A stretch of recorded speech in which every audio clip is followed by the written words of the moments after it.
Hello students, my name is Mohit Bansal. Welcome to Mohit Bansal classes. बच्चों, आज हम स्टार्ट करने वाले हैं सीएमए फाइनल के अंदर लॉ सब्जेक्ट का एक बहुत ही इंपॉर्टेंट और इंटरेस्टिंग चैप्टर जिसका नाम है इंश्योरेंस एक्ट 1938। स्टूडेंट्स, मैं आप लोगों को बता दूं कि इंश्योरेंस से रिलेटेड सीएमए फाइनल के लॉ सब्जेक्ट में दो चैप्टर्स हैं। एक तो है ये इंश्योरेंस एक्ट 1938 जो कि हम आज स्टार्ट कर रहे हैं। एक और है बच्चों जिसको हम इरडा बोलते हैं, उसको मैं आगे पढ़ाऊंगा जब ये चैप्टर एंड हो जाए। अब स्टूडेंट्स, इस चैप्टर को मैं डायरेक्टली स्टार्ट कर दूं उससे पहले मैं चाहता हूं कि इस चैप्टर के बारे में थोड़ा सा मैं आपको इंट्रोडक्शन दे दूं। आपको आखिर ये पता लग जाए कि इंश्योरेंस, ये जो शब्द, ये जो वर्ड है इंश्योरेंस, इसका मीनिंग क्या होता है, इंश्योरेंस किसे बोला जाता है। इसके अलावा बच्चों हम ये समझ लें कि ये जो इंश्योरेंस एक्ट 1938 आया वो क्यों आया। क्या उससे पहले इंडिया में इंश्योरेंस का कोई एक्ट चलता था? चलता था तो कौन सा चलता था, नहीं चलता था तो क्यों नहीं चलता था? ये इंश्योरेंस एक्ट 1938 में क्यों आया, किन पर्पस ऑब्जेक्टिव के साथ में आया, और हमें इस चैप्टर के अंदर पढ़ना क्या है। एक बार थोड़ा सा इंट्रोडक्शन मिल जाएगा तो हमारे लिए इजी हो जाएगा। अब स्टूडेंट्स, ये सब समझाने के लिए कि इंश्योरेंस क्या होता है, ये चैप्टर हम क्यों पढ़ रहे हैं, इंश्योरेंस एक्ट क्यों आया था, मैं आपको एक कहानी, एक एग्जाम्पल सुनाना चाहूंगा बच्चों। बहुत ही इजी एग्जाम्पल है, बहुत ही अच्छा एग्जाम्पल है, आपको सब कुछ चुटकियों में याद हो जाए। देखिए बच्चों, ये है कालीन भैया, इनका नाम है कालीन भैया। सब इनको भैया जी बोलते हैं। और इनका नाम है मकबूल। सब इनको मकबूल बोलते हैं। क्लियर? मिर्जापुर आपने वेब सीरीज देखी है, उनके कैरेक्टर्स हैं ये। अब हम स्टार्ट करते हैं। एक बार की बात है, कालीन भैया ने मकबूल से पूछा कि यार मकबूल, जिस तरह से इंडिया की कंपनीज को मैनेज करने के लिए इंडियन कंपनीज एक्ट लाया गया, और इंडियन कंपनीज एक्ट में जो जो लिखा हुआ है इंडिया की कंपनीज को वो फॉलो करना पड़ता है। इंडिया के सिक्योरिटीज मार्केट को, स्टॉक मार्केट को रेगुलेट, मैनेज करने के लिए सेबी एक्ट लेकर आया गया। इंडिया के बैंकिंग सेक्टर को मैनेज करने के लिए बैंकिंग रेगुलेशन एक्ट लाया गया। उसी तरह से मकबूल, मुझको ये बताओ कि इंडिया के अंदर जो इंश्योरेंस का एक मार्केट है, कि कौन इंश्योरेंस करा सकता है, कैसे कैसे इंश्योरेंस हो सकता है, कितने टाइप का इंश्योरेंस होता है, कौन इंश्योरेंस करेगा, इंश्योरेंस मार्केट को मैनेज करने के लिए, कंट्रोल करने के लिए कौन सा एक्ट या लॉ या कानून लाया गया?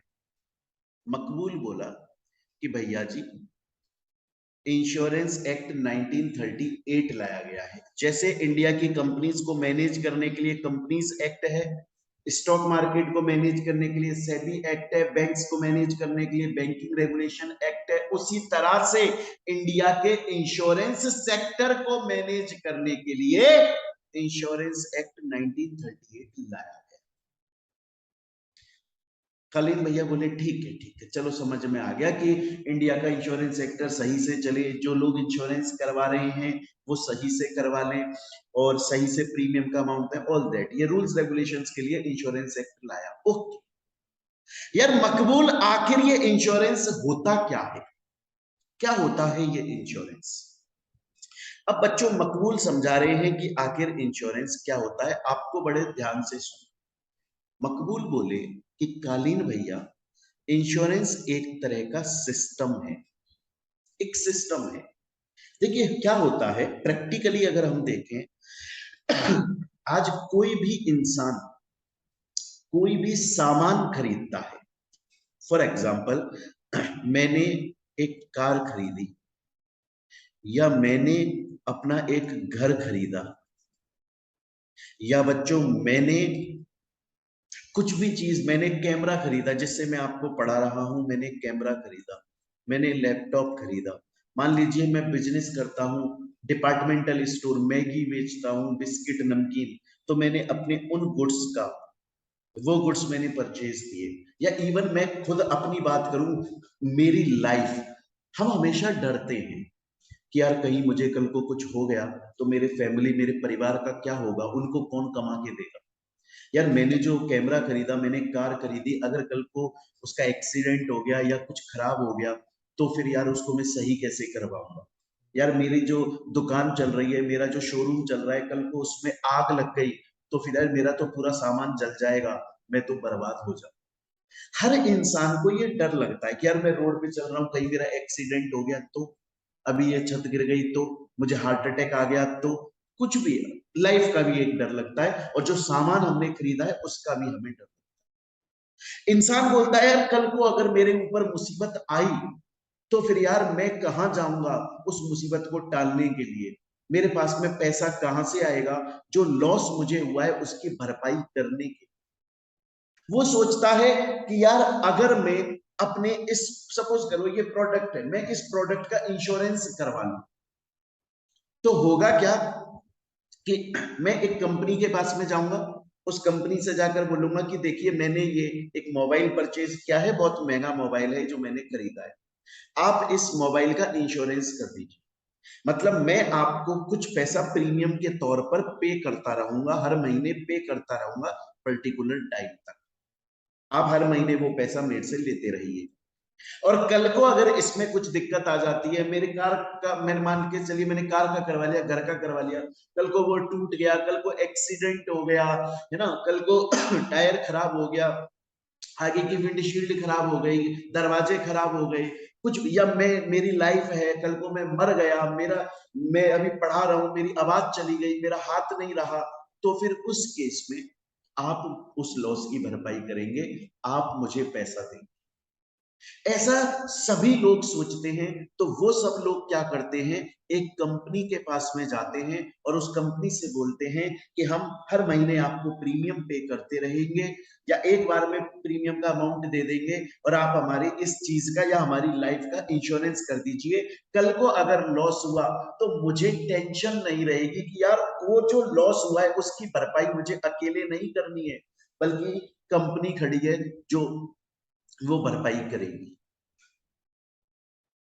अब कालीन भैया बोले मकबूल से, बोला यार मकबूल तुमने बोला कि इंश्योरेंस एक सिस्टम होता है, एक ऐसा प्रोसेस होता है जिसके अंदर बहुत सारे लोग एक कंपनी के पास में जाते हैं और उस कंपनी के पास में वो प्रीमियम पे करते हैं और अपना पर्टिकुलर चीज का या खुद का लाइफ का इंश्योरेंस करवा लेते हैं। कल को फ्यूचर में अगर कुछ भी लॉस हुआ सामान को या लाइफ को, तो वो इंश्योरेंस कंपनी वो पे करती है अमाउंट आपको, तो आपको हेल्प मिल रही है कि कल को अगर फ्यूचर में कुछ लॉस होता है तो ऐसा नहीं है कि यार मैं उसकी भरपाई कहां से करूंगा, बल्कि पब्लिक मेरी भरपाई कर रही है, क्योंकि बहुत सारी पब्लिक उस कंपनी को प्रीमियम पे कर रही है, वो प्रीमियम का पैसा उस कंपनी के पास में जा रहा है, कंपनी उस प्रीमियम के पैसे से मेरी मदद कर। कालिन भैया बोले, बोले यार मकबूल इससे फायदा किस किस को हो रहा है और क्या फायदा हो रहा है। मकबूल बोला देखिए भैया जी, दोनों को फायदा हो रहा है, जो इंश्योरेंस करवा रहा है, तो जो इंश्योरेंस करवाता है ना बच्चों, जैसे सपोज कीजिए आज मैं इंश्योरेंस करवा रहा हूं तो मेरे को बोला जाएगा इंश्योर्ड, जो इंश्योरेंस करवा रहा है, और जिसके पास में हम इंश्योरेंस करवा रहे हैं, जिस कंपनी के पास में हम इंश्योरेंस करवा रहे हैं ना बच्चों, उसको बोला जाता है इंश्योरर। मकबूल बोला भैया जी दोनों को फायदा हो। देखिए इंश्योर्ड पर्सन को क्या फायदा हो रहा है, वो बोल रहा है कि हर महीने मुझे थोड़ा सा अमाउंट प्रीमियम के तौर पे देना पड़ता है, वो मेरे लिए भारी नहीं पड़ रहा है, पर कल को फ्यूचर में लॉस हुआ तो उस लॉस की भरपाई अकेले मुझे नहीं करनी है, मैं कर भी नहीं पाऊंगा, बहुत सारी जनता मेरे साथ में है, इसका मतलब बहुत सारे लोगों ने उस कंपनी को प्रीमियम दिया है, उस प्रीमियम के पैसे से वो कंपनी मेरी मदद कर। तो फायदा किसको हुआ, फायदा हुआ जिस बंदे ने इंश्योरेंस करवाया, जो बंदा प्रीमियम पे कर रहा है उसको ये फायदा हुआ कि कल को कोई लॉस हुआ फ्यूचर में तो मेरी भरपाई करने के लिए कोई मेरे साथ है। अब फायदा उस कंपनी को भी हो रहा है, उस कंपनी को कैसे हो रहा है, सपोज करिए एक इंश्योरेंस की कंपनी है, उसके पास में बहुत सारे लोग अपना इंश्योरेंस करवाते हैं और प्रीमियम का पैसा देते हैं, बहुत सारे लोग, लेकिन ऑब्वियस बात है ना, ऐसा तो नहीं है ना कि फ्यूचर में सभी लोगों को एक ही वक्त पर लॉस हो जाएगा, ऐसा तो नहीं है। आपको पता है बच्चों, अगर सपोज करिए 100 लोगों ने इंश्योरेंस करवाया ना, तो उसमें से आप बिलीव मानिएगा 20 लोगों को नुकसान होता है और कंपनी उन 20 लोगों की भरपाई करती है। 80 लोगों ने तो बस प्रीमियम पे किया था अपनी सेफ्टी के लिए, उनको भगवान की दया से कुछ लॉस हुआ नहीं, तो कंपनी उनके ऊपर कुछ खर्च भी नहीं कर रही है क्योंकि उनको लॉस हुआ नहीं, कंपनी ने तो उससे कमाया।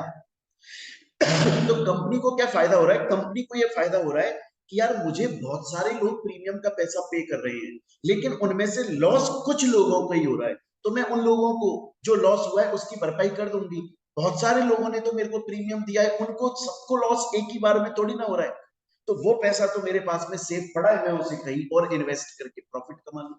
तो फायदा दोनों को है। जो इंश्योरेंस करवा रहा है वो सोचता है मेरे ऊपर ज्यादा बर्डन नहीं आ रहा है, मैं थोड़ा सा पैसा प्रीमियम के तौर पे कर रहा हूं और उससे मेरी सेफ्टी सिक्योरिटी हो रही है, फ्यूचर में लॉस हुआ तो इंश्योरेंस कंपनी पे कर देगी। इंश्योरेंस कंपनी बोल रही है बहुत सारे लोग मेरे पास में पैसा जमा करा रहे हैं, उसमें से कुछ लोगों को नुकसान होगा, तो बहुत सारे लोगों का पैसा तो एज इट इज मेरे पास में बचा रह जाएगा, उनको नुकसान हुआ ही नहीं। तो कालीन भैया बोले, बोले इसका मतलब ये जो इंश्योरेंस सिस्टम है ये एक तरह से अजम्पशन पे काम करता है। हाँ बिल्कुल अजम्पशन पे काम करता है। देखिए जो इंश्योर्ड है, जिसने इंश्योरेंस करवाया, उसका अजम्पशन होता है कि फ्यूचर में लॉस हुआ अगर, तो इंश्योरेंस कंपनी मेरे को सपोर्ट करेगी। इंश्योरर मतलब उस इंश्योरेंस कंपनी का ये अजम्पशन होता है कि यार फ्यूचर में सबको एक ही साथ में एक ही टाइम पर लॉस नहीं होने वाला है, बहुत सारे लोगों का पैसा तो मेरे पास में बचा रह जाएगा। तो इंश्योरेंस सिस्टम जो है वो एक तरह से अजम्पशन पे काम करता है। तो अभी तक कालीन भैया के दिमाग में ये समझ में आ गया, इंश्योरेंस एक ऐसा सिस्टम है जिसके अंदर बहुत सारे लोग पर्टिकुलर टाइम तक कुछ पैसा प्रीमियम के तौर पे इंश्योरर मतलब इंश्योरेंस कंपनी को पे करते हैं और फ्यूचर में अगर लॉस होता है तो वो इंश्योरेंस कंपनी उनके ब्याह पर उस लॉस को भरपाई करती है। यहां तक की बात तो समझ में आ गई। लेकिन कालीन भैया फिर ये बोले मकबूल यार ये बताओ कि ये जो इंश्योरेंस से रिलेटेड लॉज बनाए जाते हैं, रूल्स रेगुलेशंस बनाए जाते हैं, टर्म्स कंडीशंस बनाई जाती हैं जो इंडिया के ऊपर एप्लीकेबल होती हैं, वो इंडिया में कौन बना रहा है? तो मकबूल बोला कि देखिए कालीन भैया, इसके लिए हमें थोड़ा सा इंडियन कॉन्स्टिट्यूशन में झांकना पड़ेगा, देखना पड़ेगा। देखिए हमें यह पता है कि 3 लिस्ट होती हैं कॉन्स्टिट्यूशन के अंदर। एक होती है यूनियन लिस्ट, इसके अंदर वो काम आते हैं जिनके ऊपर सिर्फ सेंट्रल गवर्नमेंट रूल्स रेगुलेशंस बना सकता है और कोई नहीं बना सकता, स्टेट गवर्नमेंट नहीं बना सकता। एक होती है स्टेट लिस्ट, जिसके ऊपर स्टेट गवर्नमेंट रूल्स रेगुलेशंस बनाती है। तो बहुत सारे ऐसे मैटर्स होते हैं जो कि जिनके ऊपर रूल्स रेगुलेशन हर स्टेट अपना अपना अलग अलग बनाता है। इसीलिए जैसे एग्जांपल के तौर पे स्टैंप ड्यूटी, किस डॉक्यूमेंट पे कितनी स्टैंप ड्यूटी लगेगी ये हर स्टेट के अंदर अलग है, क्योंकि हर स्टेट अपने हिसाब से डिसाइड कर रहा है मुझे कितना टैक्स देना है। समझ रहे हैं बच्चों? लेकिन कुछ ऐसे काम भी होते हैं जो कि यूनियन लिस्ट में फॉल होते हैं, जिनके ऊपर सिर्फ सेंट्रल गवर्नमेंट रूल्स रेगुलेशंस बना सकती है। होने को एक कॉन्करेंट लिस्ट भी होती है, जिस उसमें वो आइटम आते हैं जिन पे ये दोनों बना सकते हैं रूल्स रेगुलेशंस। लेकिन जो इंश्योरेंस का काम है, जो इंश्योरेंस सेक्टर है, वो यूनियन लिस्ट के अंदर फॉल होता है। मतलब इंश्योरेंस से रिलेटेड इंडिया में लॉज सिर्फ और सिर्फ सेंट्रल गवर्नमेंट बना सकती है और कोई नहीं। इसीलिए बच्चों इंश्योरेंस का जो लॉ होता है ना, वो पूरे इंडिया में एक जैसा होता है, सेम होता है, इक्वल होता है, क्योंकि हर स्टेट अलग अलग नहीं बना रहा है। स्टेट लिस्ट में नहीं आ रहा है इंश्योरेंस का काम, यूनियन लिस्ट में आ रहा है। सेंट्रल गवर्नमेंट पूरे भारत, पूरे हिंदुस्तान, इंडिया के लिए रूल्स रेगुलेशन बनाती है जो पूरे भारत में इक्वली एप्लीकेबल। तो बच्चों अभी तक आप लोगों को हम ये समझाया, अभी तक आपको ये समझ में आया कि ये जो इंश्योरेंस है इसमें एक तरह से क्या होता है, एक तरह से बहुत सारे लोग जो हैं वो कंपनी को प्रीमियम का अमाउंट पे करते हैं, और कल को फ्यूचर में लॉस होता है तो वो पैसा जो जिस बंदे को लॉस हुआ है वो अकेला उस लॉस की भरपाई नहीं करता, बल्कि इंश्योरेंस कंपनी उसे कंपनसेट कर देती है। इंडिया के कॉन्स्टिट्यूशन के हिसाब से इसकी वैल्यू देखें तो बच्चे ये यूनियन लिस्ट के अंदर फॉल होता है, और इसमें सिर्फ सेंटर रूल्स रेगुलेशंस बना सकता है और कोई नहीं बना सकता। स्टूडेंट बोलता है सर यहाँ तक कि आपकी बात मुझे पूरी तरह समझ में आ गई, मुझे ये समझ में आ गया कि हम इंश्योरेंस एक्ट 1938 चैप्टर पढ़ रहे हैं, मुझे ये समझ में आ गया कि ये इंश्योरेंस क्या सिस्टम होता है, मुझे ये समझ में आ गया कि इंश्योरेंस अजम्पशन के ऊपर, एमसीक्यू क्वेश्चन बता रहा हूँ, अजम्पशन के ऊपर बेस्ड होता है, और मुझे ये भी चीज समझ में आ गई है सर कि ये कॉन्स्टिट्यूशन के अंदर यूनियन लिस्ट में फॉल होता है। एक और बात ध्यान रखना बच्चों, एक और चीज ध्यान, आप सोचिए बच्चों कि आज मैंने कार खरीदी, मैंने इंश्योरेंस करवाया उसका, फ्यूचर में वो कार का एक्सीडेंट हो गया, अब उसमें 3 लाख रुपया लगेगा, खर्चा लगेगा। बच्चा अगर मैं 3 लाख रुपया मेरे अकेले के लिए तो ये हो जाएगा ना यार, बहुत बड़ा अमाउंट है यार, 3 लाख रुपए में कैसे पे करूं, एक आम इंसान तो नहीं दे सकता है ना, चलो मैं तो कर दूं, लेकिन बहुत सारे लोग नहीं कर सकते हैं 3 लाख रुपए, उनके लिए भारी अमाउंट है, एक ही आदमी के लिए, अकेले के लिए। लेकिन उसे क्या फायदा हो रहा है कि मेरे लिए बहुत सारे लोग मेरी कार को सही करवा रहे हैं, बहुत सारे लोग कैसे करवा रहे हैं, बहुत सारे लोग इंश्योरेंस कंपनी को प्रीमियम दे रहे हैं, और कंपनी उस इंश्योरेंस प्रीमियम का पैसा मेरी कार में यूज कर रही है। तो देखा जाए तो मेरे लिए तो वेलफेयर हो रहा है ना, मेरे लिए तो सोसाइटी ने कितना अच्छा काम किया, मेरे लिए तो सोसाइटी बहुत अच्छा काम कर रही है कि मेरा जब लॉस हो रहा है, मेरा जब नुकसान हो रहा है तो मुझे सपोर्ट कर रही है।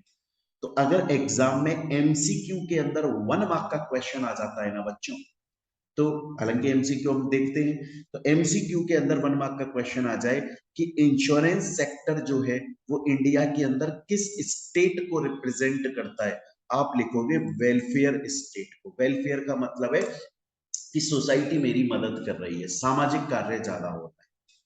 तो यहां तक हमने ये समझा कि इंश्योरेंस क्या होता है, कॉन्स्टिट्यूशन के अंदर इंश्योरेंस के ऊपर रूल्स रेगुलेशन बनाने की पावर किसको दी गई। अब हम बात करेंगे इंश्योरेंस के हिस्ट्री से रिलेटेड, हम ये देखेंगे कि क्या इंश्योरेंस अभी नया नया कंसेप्ट है, क्या अभी थोड़े बहुत साल पहले ही ये आया है, या इंश्योरेंस बहुत पुराना कॉन्सेप्ट है, एशियंट टाइम का कॉन्सेप्ट है, बहुत पुराना कॉन्सेप्ट है। अभी हम ये समझें।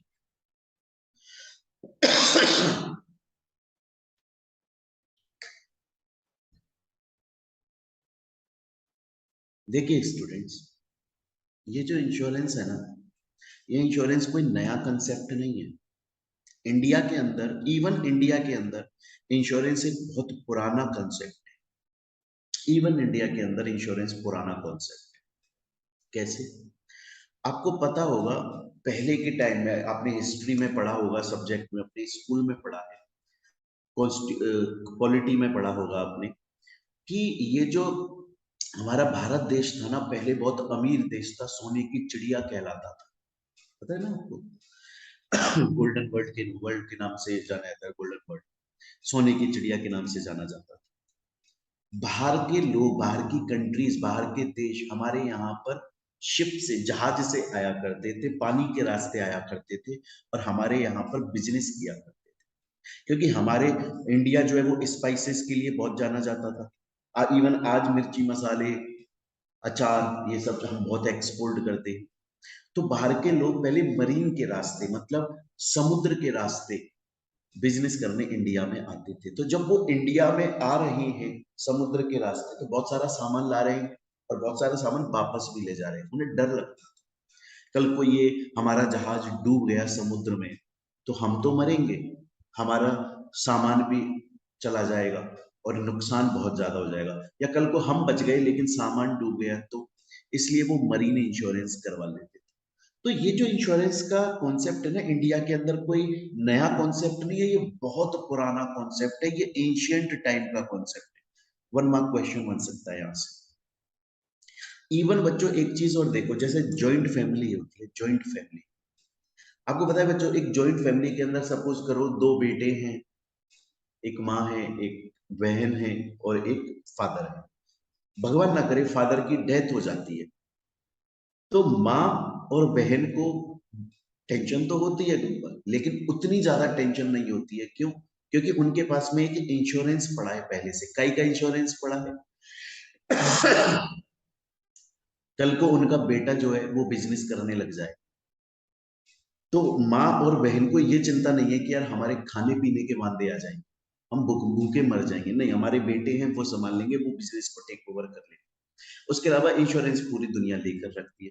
तो इंश्योरेंस का कॉन्सेप्ट कोई नया कॉन्सेप्ट नहीं है, बहुत पुराना कॉन्सेप्ट है। इंडिया के अंदर एशियन टाइम से ये कॉन्सेप्ट चलता हुआ आ रहा है।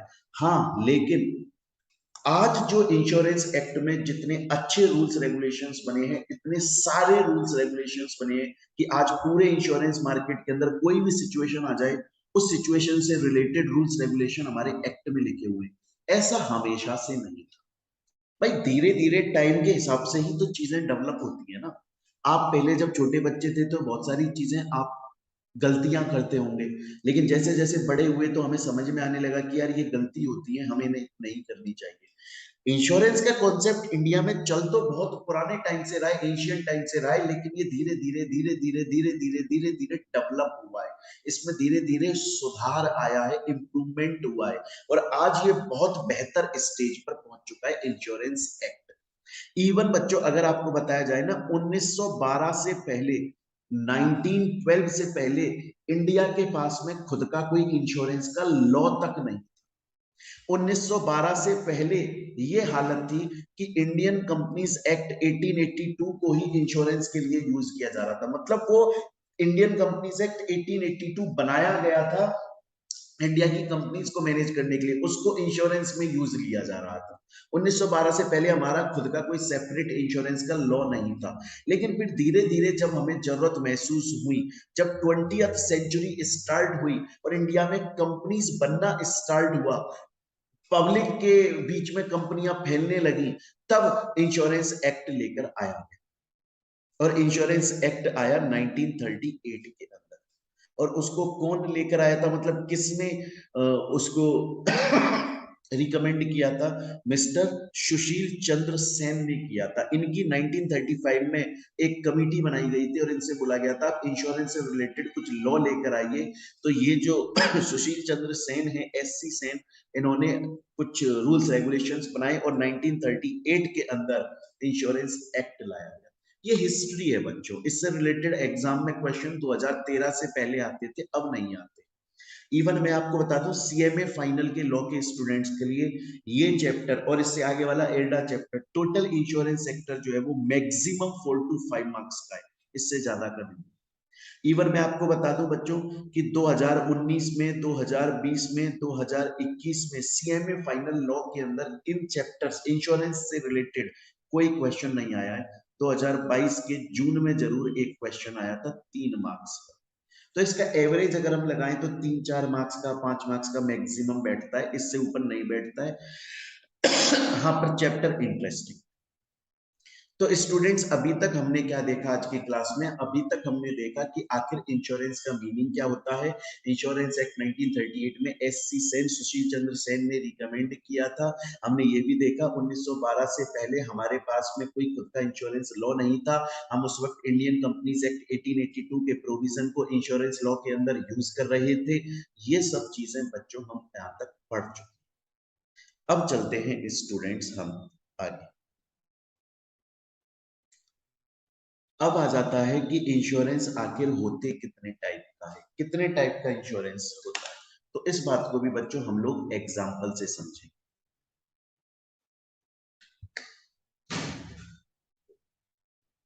अच्छा बच्चों, मैं आपको एक चीज और बता देता हूं कि देखिए, आपको पता होगा हम लोग जैसे ही कोई टॉपिक कंप्लीट करते हैं तो उससे रिलेटेड प्रीवियस ईयर में जितने भी क्वेश्चंस आए हैं, पूरा स्कैनर हम साथ में सॉल्व करते हैं टॉपिक वाइज। लेकिन मैंने आपको बताया ये जो इंश्योरेंस सेक्टर है, इससे ज्यादा क्वेश्चंस नहीं आए हैं।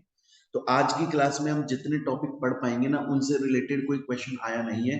मैं लेटेस्ट स्कैनर के अकॉर्डिंगली बोल रहा हूँ। 2017 से 2022 तक जो अब एग्जाम हुआ है, तब तक भी बोला हूँ, आज की क्लास में जितने टॉपिक पढ़ने वाले हैं उनसे रिलेटेड कोई क्वेश्चन एग्जाम में नहीं आया। नेक्स्ट क्लास में हम जो इस चैप्टर का टॉपिक पढ़ेंगे ना, प्रिंसिपल्स ऑफ इंश्योरेंस, वहां से स्कैनर के प्रीवियस ईयर में क्वेश्चन आए, वहां हम सॉल्व कर लेंगे। तो चलिए अब हम स्टार्ट करते हैं नेक्स्ट टॉपिक हमारा, जिसका नाम है कि इंश्योरेंस आखिर कितने टाइप का होता है बच्चों। अब देखिए एग्जाम्पल से हम इस बात को समझेंगे स्टूडेंट्स। ये यहाँ पर जो आपको दिखाई दे रही हैं, इनका नाम है टिस्का चोपड़ा। एक्ट्रेस हैं ये, बहुत अच्छी एक्ट्रेस हैं। और ये हैं आपके मोहित बंसल सर, मतलब मैं खुद। एक बार की बात है बच्चों, ये मेरे पास में आई टिस्का चोपड़ा जी, और ये मेरे से आकर मेरे से पूछने लगी कि मोहित सर, ये इंश्योरेंस आखिर कितने टाइप का होता है। तो मैंने इनको बताया कि टिस्का चोपड़ा जी, टीसी जी, इंश्योरेंस दो टाइप का होता है। एक इंश्योरेंस होता है इंसान की जिंदगी का, जैसे हम लाइफ इंश्योरेंस के नाम से भी जानते हैं, या पर्सनल एक्सीडेंट डिसेबल इंश्योरेंस के नाम से भी जानते हैं। इसके अंदर क्या होता है, लाइफ इंश्योरेंस में तो होता है कि बंदे की अगर डेथ हो गई तो इंश्योरेंस कंपनी पे करती है पैसा। और पर्सनल एक्सीडेंट डिसेबल इंश्योरेंस का मतलब क्या होता है कि आपका पर्सनली एक्सीडेंट हो गया, उसमें या तो आपकी डेथ हो गई या आपका बॉडी ऑर्गन कट गया, होता है ना, कभी बेकार हो गया, हाथ कट गया, माथा, कुछ भी इस एक्सीडेंट से related। तो एक तो ये होता है जो इंसान की जिंदगी से रिलेटेड होता है, और एक होता है दूसरा इंश्योरेंस जिसे हम बोलते हैं जनरल इंश्योरेंस।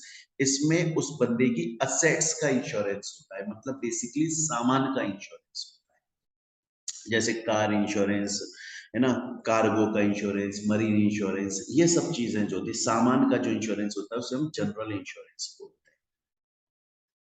टिस्का चोपड़ा जी बोली कि ठीक है मोहित सर, आपने अभी तक मुझे समझा दिया कि इंश्योरेंस दो टाइप का होता है, एक होता है लाइफ से रिलेटेड, जिंदगी से रिलेटेड, और एक होता है प्रोडक्ट्स गुड्स सर्विसेज से रिलेटेड, समझ गए। पर इनके बीच में डिफरेंस बताइए मुझे। अब मैं इनको डिफरेंस समझाने लगा। मैंने इनसे बोला कि सपोज कीजिए आपने एक कार परचेज करी जिसकी कीमत 10 लाख रुपए है, ठीक है, और आपने उसका इंश्योरेंस करवा लिया, और फिर आपका एक्सीडेंट हुआ कार का, और उस एक्सीडेंट के अंदर आपके कार का एक दरवाजा टूट गया और सीट, एक सीट खराब हो गई, ड्राइवर सीट। तो जो इंश्योरेंस कंपनी है, पता है वो कितना पैसा देगी? इस डोर को और इस सीट को दोबारा नया खरीदने में, बनवाने में जो लॉस हुआ, जितना पैसा लगेगा उतना ही देगी। सपोज कीजिए ये डोर खराब हो गया, एक्सीडेंट में सीट खराब हो गई, टिस्का चोपड़ा जी कंपनी के पास गई, बोला ये नया लगा दो, कितने में लगेगा? उन्होंने बोला 2 लाख का खर्चा आएगा। तो इंश्योरेंस कंपनी कितना इंश्योरेंस देगी इनको? 2 लाख का इंश्योरेंस देगी। अरे मतलब इतना अमाउंट पे। तो जनरल इंश्योरेंस में क्या होता है, जनरल इंश्योरेंस के अंदर पर्सन की असेट का जो लॉस हुआ है, मॉनेटरी टर्म्स में जितना लॉस हुआ है उतना पैसा इंश्योरेंस कंपनी पे करती है। उसका कुछ प्रोपोर्शन भी होता है, लेकिन हम उतनी डिटेल में नहीं जाने वाले। आप इतना समझो कि जनरल इंश्योरेंस के अंदर जो इंश्योरेंस कंपनी पेमेंट करती है, कंपनसेशन देती है इंश्योरेंस के नाम पर, वो जो लॉस हुआ है उसके प्रोपोर्शन में दिया जाता है। लेकिन वहीं पर बच्चों, अगर हम लाइफ इंश्योरेंस, बंदे की लाइफ की इंश्योरेंस या पर्सनल एक्सीडेंट इंश्योरेंस की बात करें, आप सोचिए आप लाइफ की वैल्यू लगा सकते हो क्या? आज अगर मेरी डेथ हो जाती है तो क्या कोई ये बोल सकता है कि इस बंदे की इतनी वैल्यू थी? नहीं बोल सकता है ना। हो सकता है मैं फ्यूचर में शायद बहुत ज्यादा कमा लूं या मैं कुछ भी ना कमाऊं। लाइफ की कभी कोई वैल्यू नहीं होती है। इसीलिए ये जो इंश्योरेंस होता है ना, लाइफ इंश्योरेंस या पर्सनल एक्सीडेंट इंश्योरेंस, इसके अंदर क्या होता है, पहले से डिसाइड होता है, आपको एक इंश्योरेंस कवर लेना पड़ता है कि मैं अपने 2 करोड़ का इंश्योरेंस ले रहा हूं, मैं 25 करोड़ का इंश्योरेंस ले रहा हूं। तो जब बंदे की डेथ होती है तो इंश्योरेंस कंपनी उतना अमाउंट पे कर देती है। दोनों में डिफरेंस है। इसमें लाइफ इंश्योरेंस के अंदर ऐसा नहीं होता कि किसी बंदे की डेथ हो गई या पर्सनल एक्सीडेंट में वो गाड़ी चला रहा था, उसका हाथ कट गया, ऑर्गन कट गया, ह्यूमन ह्यूमन बॉडी का ऑर्गन कट गया, आप उसकी वैल्यू थोड़ी ना लगा सकते हो। आप ये थोड़ी बोल सकते हो इंश्योरेंस कंपनी बोलेगी इसको तो इतना लॉस हुआ है, इसके घर वालों को इसके मरने का इतना लॉस हुआ है। लाइफ की वैल्यू नहीं लगती है, ह्यूमन बॉडी के ऑर्गन्स की वैल्यू नहीं लगती है। इसीलिए इन इंश्योरेंस के अंदर आपको पहले ही जब आप इंश्योरेंस लेते हो तो प्री डिसाइड करना पड़ता है कि आप कितना इंश्योरेंस कवर ले रहे हो, उसके हिसाब से आपका प्रीमियम तय किया जाता है। क्लियर है चीज। लेकिन जनरल इंश्योरेंस के अंदर क्या होता है, जनरल इंश्योरेंस में के असेट्स का इंश्योरेंस होता है, आपके सामान का इंश्योरेंस होता है ना। और वो टूट गया तो उसकी तो वैल्यू होती है ना। आज ये मैं डिजिटल पेन लेकर आया हूं, अगर इसका मैंने इंश्योरेंस कराया, कल को ये खराब हो गया तो ये इसकी वैल्यू है ना, क्योंकि इसको कोई बेच रहा है और वो पर्टिकुलर अमाउंट में बेच रहा है, तो इंश्योरेंस कंपनी मुझे उतना अमाउंट दे देगी। क्लियर है।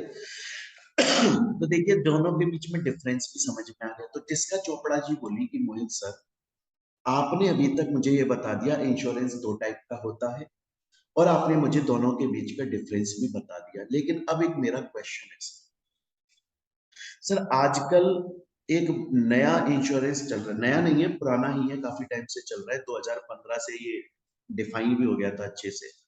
हेल्थ इंश्योरेंस बोलते हैं सर हम इसको, कि किसी की तबीयत खराब हो गई, मेडिक्लेम भी बोलते हैं इसको।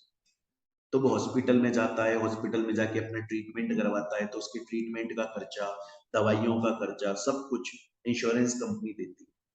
आप इसे हेल्थ इंश्योरेंस या मेडिक्लेम के नाम से जानते हैं। सर ये क्या इस फर्स्ट वाले इंश्योरेंस टाइप ऑफ इंश्योरेंस का पार्ट होगा या फिर ये जनरल इंश्योरेंस का पार्ट?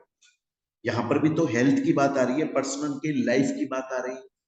लेकिन सर हमने तो लॉ में पढ़ा है कि ये जनरल इंश्योरेंस में काउंट किया जाता है, जबकि लाइफ इंश्योरेंस के अंदर आना चाहिए बंदे की लाइफ से रिलेटेड। नहीं, हेल्थ इंश्योरेंस या मेडिक्लेम को जनरल इंश्योरेंस में कवर करते हैं। ऐसा क्यों बच्चे? ऐसा इसलिए कि सपोज कीजिए कोई पर्सन आपका, मेरा, भगवान ना करे कभी ऐसा हो, कोई भी बीमार हो गया, आप उसे हॉस्पिटल में ले गए, तो बच्चों खर्चा हुआ ना हॉस्पिटल में, वैल्यू तो पता है ना कि भैया इसके ऑपरेशन हुआ उसमें 1 लाख रुपया लगा, दवाइयों का खर्चा आ गया 50,000, और 50,000 आ गया वहां हॉस्पिटल में बाकी अदर रूम में रहने का खर्चा, टोटल 2 लाख का खर्चा।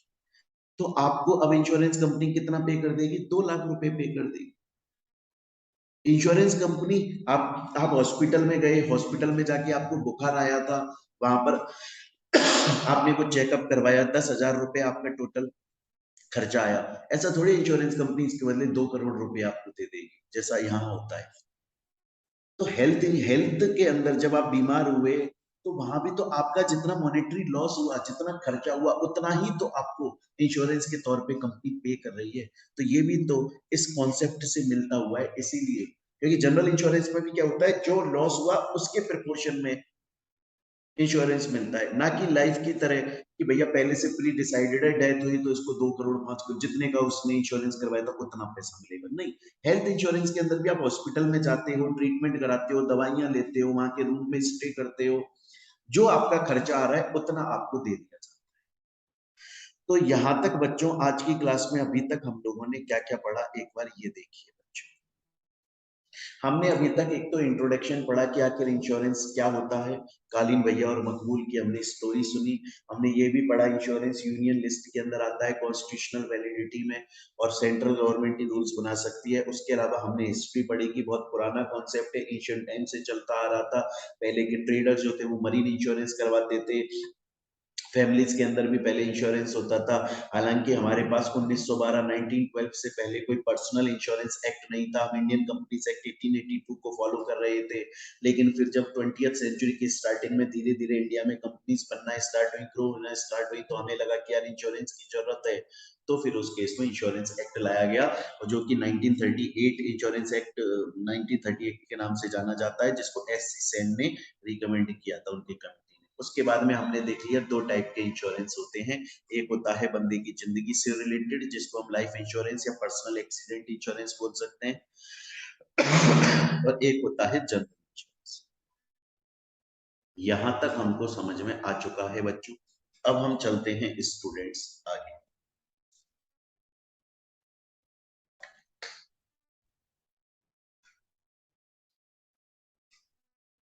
अब हम चलते हैं स्टूडेंट्स आगे। अब देखिए इसके बाद का कॉन्सेप्ट आता है आपका नेशनलाइजेशन। ये क्या होता है, बड़े ध्यान से सुनिए बच्चों। 1930 एक्ट में इंश्योरेंस एक्ट तो आ गया था, 1939 से अप्लाई भी हो गया था, लागू हो गया। लेकिन उस वक्त क्या था ना बच्चों, कि इंश्योरेंस प्राइवेट था। मतलब प्राइवेट कंपनीज आई और वो इंश्योरेंस करने लगी लोगों की। तो जो कंपनीज थी उस वक्त वो प्राइवेट थी, इसीलिए थोड़ा सा लोगों को डर भी रहता था कि यार ये इंश्योरेंस कंपनी प्राइवेट है, इनसे कराएं कि नहीं कराएं, कल को ये हमारा पैसा देंगी वापस नहीं देंगी, लॉस हुआ तो सच में देंगी कि नहीं देंगी। प्राइवेट सेक्टर में थोड़ा डर लगता था लोगों को। इसीलिए गवर्नमेंट ने सोचा कि क्यों ना ये जो इंश्योरेंस के अंदर काम करने वाली कंपनीज हैं इनको नेशनलाइज कर दिया जाए, नेशनलाइजेशन कर दिया जाए इनका, मतलब इनका सरकारीकरण कर दिया जाए, है ना। इसका मतलब क्या होता है, इनको गवर्नमेंट, ये प्राइवेट नहीं रहेंगे, फिर ये गवर्नमेंट बन जाएंगे, मतलब इनको गवर्नमेंट चला रही है एक तरीके से। तो बच्चों लाइफ इंश्योरेंस जो बिजनेस था उसको नेशनलाइज, उसका सरकारीकरण किया गया 1956 में, जिसके हम आज भी जानते हैं LIC, life insurance corporation India act 1956। Same उसी तरह से जनरल इंश्योरेंस का नेशनलाइजेशन 1972 में किया गया, general insurance business act, nationalise business act 1972। हालांकि ये इंपॉर्टेंट टॉपिक नहीं है जो मैंने आपको बताया, पर इतना याद रखिएगा कि जब इंश्योरेंस स्टार्ट हुआ था, जब ये एक्ट आया था, उस वक्त जो कंपनीज इंश्योरेंस कर रही थी वो प्राइवेट सेक्टर में काम कर रही थी, लेकिन फिर गवर्नमेंट को लगा, इंडियन गवर्नमेंट को, कि इन्हें नेशनलाइज कर देना चाहिए, जिससे लोगों का भरोसा हमारे ऊपर बढ़ेगा कि यार अब ये गवर्नमेंट बनी है, गवर्नमेंट हमारा पैसा चुका देगी, गवर्नमेंट पैसा नहीं खाएगी। तो इसलिए इनको नेशनलाइज, सरकारीकरण किया। यहाँ तक की बात आपको समझ में आ गई, क्लियर है चीज। अब चलते हैं हम आगे नेक्स्ट। अब आता है हमारा topic FDI in insurance sector in India. FDI का मतलब होता है फॉरेन डायरेक्ट इन्वेस्टमेंट। मैंने आपको चैप्टर पढ़ाया था बच्चों एक, और वो चैप्टर आपको याद होगा, जिसके अंदर मैंने बताया था फॉरेन इन्वेस्टमेंट इन इंडिया, है ना। कि फॉरेन के जो लोग हैं, एफडीआई का मतलब क्या होता है, कि बाहर के जो लोग हैं वो इंडिया के अंदर आकर अपनी कंपनीज ओपन कर रहे हैं, इंडिया के सेक्टर में पैसा लगा रहे हैं, इंडिया के अंदर इन्वेस्टमेंट कर रहे हैं। अरे मेरी बात समझ में बच्चों। तो फेमा चैप्टर के अंदर मैंने ये सब आपको पढ़ाया था, foreign exchange management act chapter में, कि बाहर के जो लोग हैं, बाहर की जो कंपनीज हैं, वो इंडिया में आकर अपनी कंपनीज ओपन कर रही हैं या ऑलरेडी इनकॉर्पोरेटेड कंपनीज में इन्वेस्टमेंट कर रही हैं, यहाँ के सेक्टर में इन्वेस्टमेंट कर रही हैं। और बड़े ध्यान से सुनिएगा बच्चों, पहले क्या था, मैं 2015 से पहले की बात कर,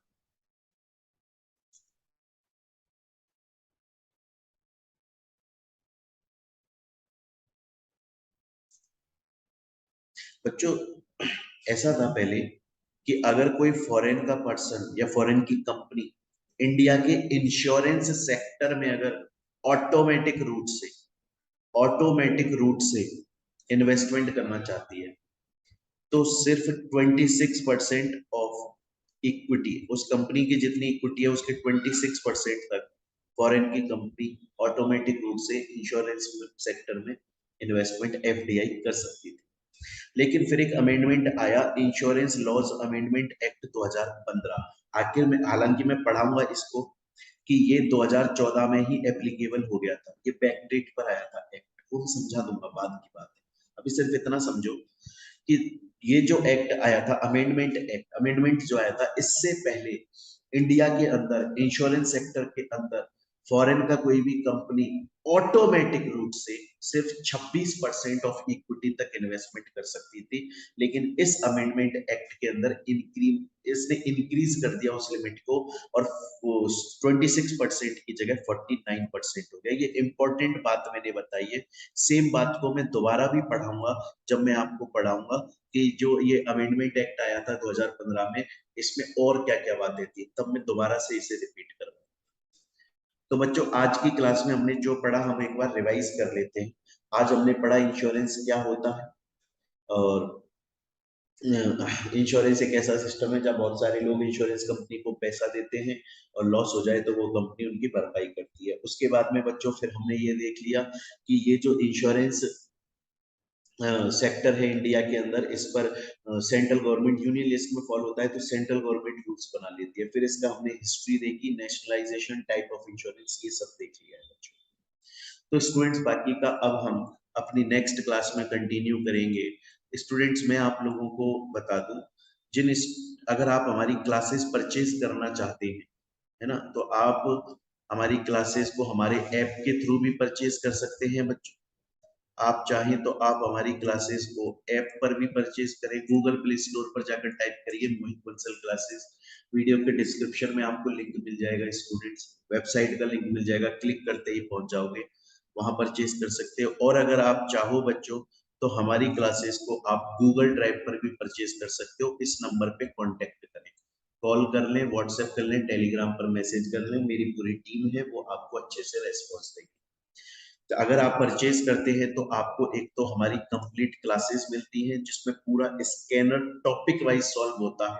आपने बहुत सारी वीडियोस अगर यूट्यूब पर देख रहे हैं, आप जिन लोगों ने परचेज नहीं किया है अब तक, उनके लिए बता रहा हूँ कि जैसे ही हम कोई टॉपिक कंप्लीट करते हैं उससे रिलेटेड जो क्वेश्चन प्रीवियस ईयर में आए हम सबको सॉल्व करते हैं। तो क्लासेस मिलती हैं आपको, hard copy notes all India deliver होंगे जहां पर भी हैं, सॉफ्ट कॉपी नोट्स भी मिलते हैं बच्चों। उसके अलावा स्टूडेंट्स एमसीक्यू मिलते हैं, नोट्स भी मिलते हैं और एमसीक्यू की क्लासेस भी मिलती हैं। और फीस हमारी पूरे इंडिया के अंदर सबसे लोएस्ट, सबसे नॉमिनल फीस चल रही है बच्चों। तो स्टूडेंट्स अगर आप चाहें तो हमारी क्लास परचेज कर सकते हैं। चलिए मिलते हैं बच्चों अब हम अपनी नेक्स्ट क्लास के अंदर। Thank you. Hello students, welcome back. देखिए स्टूडेंट्स, हम लोग पढ़ रहे थे अपना सीएमए फाइनल लॉ का एक बहुत ही इंपॉर्टेंट चैप्टर बच्चों, जिसका नाम है इंश्योरेंस एक्ट 1938। एंड स्टूडेंट्स इसकी ऑलरेडी हमने एक क्लास पढ़ ली है बच्चों। उस क्लास के अंदर देखिए हम लोगों ने पढ़ा था कि आखिर इंश्योरेंस का मीनिंग क्या होता है और इंश्योरेंस की कॉन्स्टिट्यूशनल वैल्यू क्या है। इंडियन कॉन्स्टिट्यूशन के हिसाब से इंश्योरेंस पर कौन प्रोविजंस बना सकता है, लॉ बना सकता है, रूल्स रेगुलेशंस बना सकता है। और ये सब चीजें बच्चों मैंने आपको एक कहानी सुनाकर समझाई थी, कालीन भैया और मकबूल, इन दोनों के बीच की एक कहानी थी। उससे हमने समझा आखिर इंश्योरेंस क्या होता है, इंश्योरेंस की कॉन्स्टिट्यूशनल वैल्यू क्या होती है, उसकी हिस्ट्री के बारे में हमने पढ़ा, कितने टाइप के इंश्योरेंस होते हैं ये भी हमने पढ़ा। और हमने पढ़ लिया था कि नेशनलाइजेशन कब कब हुआ and FDI in insurance sector, कि 2015 से पहले ऑटोमेटिक रूट से 26% of equity of Indian insurance company allowed था, बट 2015 में जो अमेंडमेंट एक्ट आया उससे 26% को बढ़ाकर 49 तक कर दिया गया। हालांकि ये पॉइंट दोबारा भी पढ़ेंगे। तो स्टूडेंट्स अपनी फर्स्ट क्लास, जो पहली क्लास हमारी हो चुकी है इस चैप्टर की, उसके अंदर हम लोग यहां तक पढ़ चुके हैं बच्चों। अब हम आगे कंटिन्यू करते हैं। अब जो हमारा नेक्स्ट टॉपिक है स्टूडेंट्स, देखिए आपको पता है बच्चों की इंश्योरेंस एक्ट 1938 के अंदर आया। ये जो इंश्योरेंस एक्ट हम पढ़ रहे हैं स्टूडेंट्स, ये 1938 के अंदर आया था। पर बच्चों आपको पता है कि टाइम टू टाइम जैसे जैसे डेवलपमेंट होता है एक देश की इकोनॉमी की, उसकी सोसाइटी की, है ना, प्रोग्रेस होती है, उसी तरह से हमारे जो लॉज होते हैं, रूल्स रेगुलेशंस होती हैं, वो टाइम टू टाइम अपडेट होती रहती है, चेंज होती रहती है। उसी तरह से जो इंश्योरेंस एक्ट 1938 में आया था स्टूडेंट्स, उसमें अमेंडमेंट आए। उससे पहले भी बहुत सारे अमेंडमेंट आ चुके थे, पर 2015 के अंदर, 2015 के अंदर इंश्योरेंस एक्ट में बहुत सारे एंड बहुत 2015 के अंदर इंश्योरेंस एक्ट के अंदर बहुत सारे एंड बहुत इंपॉर्टेंट अमेंडमेंट्स आए थे। तो स्टूडेंट्स अब हम लोग ये देखेंगे कि 2015 के अंदर कौन कौन से अमेंडमेंट्स आए थे और वो कितने ज्यादा इंपॉर्टेंट थे, हम लोगों को ये बात अब समझनी। देखिए, इंश्योरेंस लॉ अमेंडमेंट एक्ट 2015 के अंदर जब आया, जिसने इंश्योरेंस एक्ट 1938 के अंदर चेंज किया, जनरल इंश्योरेंस बिजनेस जो चल रहा था उसके अंदर चेंज किया, और इरडा एक्ट के अंदर, मतलब बहुत सारे एक्ट के प्रोविजंस में अमेंडमेंट लाया। ये एक 2015 में जो अमेंडमेंट आया था, स्टूडेंट्स हमको ये देखना है कि ये जो 2015 में अमेंडमेंट आए थे इंश्योरेंस से रिलेटेड, वो क्या क्या थे। हमें वो सभी अमेंडमेंट्स पढ़ने हैं। बहुत सारे अमेंडमेंट्स आए थे बच्चों, हमें समझना है कि आखिर वो अमेंडमेंट्स थे क्या। क्लियर है ये चीज? उससे पहले मैं आपको एक चीज और बता देता हूं, एमसीक्यू के अंदर 1 मार्क का क्वेश्चन आ सकता है कि ये जो इंश्योरेंस लॉज अमेंडमेंट एक्ट 2015 आया था, एक्चुअली में ये बैक डेट लॉ था। बैक डेट लॉ का मतलब क्या है कि हम इसको बोल तो रहे हैं इंश्योरेंस लॉज अमेंडमेंट एक्ट 2015, 2015 बोल तो हम ये रहे हैं, लेकिन बच्चों एक्चुअली में जो ये एक्ट है, ये 2014 के अंदर ही एनफोर्स हो गया था, इसीलिए हम बोलते हैं कि ये बैक डेट पर आया था। अब स्टूडेंट कंफ्यूज हो जाता है, बोले सर ऐसे कैसे पॉसिबल है कि कोई एक्ट, कोई रूल्स रेगुलेशन 2014 के अंदर एनफोर्स हो चुके हैं, लागू हो चुके हैं, लेकिन हम उसको बोल रहे हैं इंश्योरेंस लॉज अमेंडमेंट एक्ट 2015। अरे भाई, जब एक्ट आता है ना, उससे पहले रूल्स रेगुलेशंस ये आ जाते हैं। तो ये 2014 में रूल्स रेगुलेशंस आ चुके थे और वो वहां पे इंट्रोड्यूस हो गए थे। 2015 में ये एक्ट पास हुआ है ना, लेकिन ये बैक डेट का एक्ट है और ये 2014 के अंदर ही स्टार्ट हो गया। आपको ये बात याद रखनी है। अगर बाई चांस एमसीक्यू के अंदर 1 मार्क का क्वेश्चन आ जाता है तो याद रखिएगा, ये जो इंश्योरेंस लॉज अमेंडमेंट एक्ट 2015 है बच्चों, ये बैक डेट का एक्ट है। ये 2014 के अंदर ही एनफोर्स हो चुका। स्टूडेंट बोलता है सर यहां तक की बात मैं आपकी समझ गया, अब मुझे ये बता दो, ये जो 2015 में इंश्योरेंस अमेंडमेंट एक्ट आया था, सर आखिर इसके अंदर क्या क्या अमेंडमेंट्स आए थे, मुझे ये समझाओ सर अच्छे से। तो ये मैं बता देता हूं बच्चों।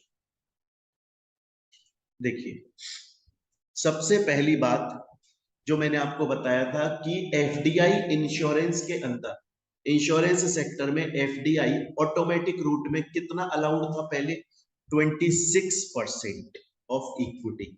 लेकिन 2015 का जो अमेंडमेंट आया, उसकी वजह से एफडीआई ऑटोमेटिक रूट के थ्रू कितना हो गया था, 49% तक हो गया।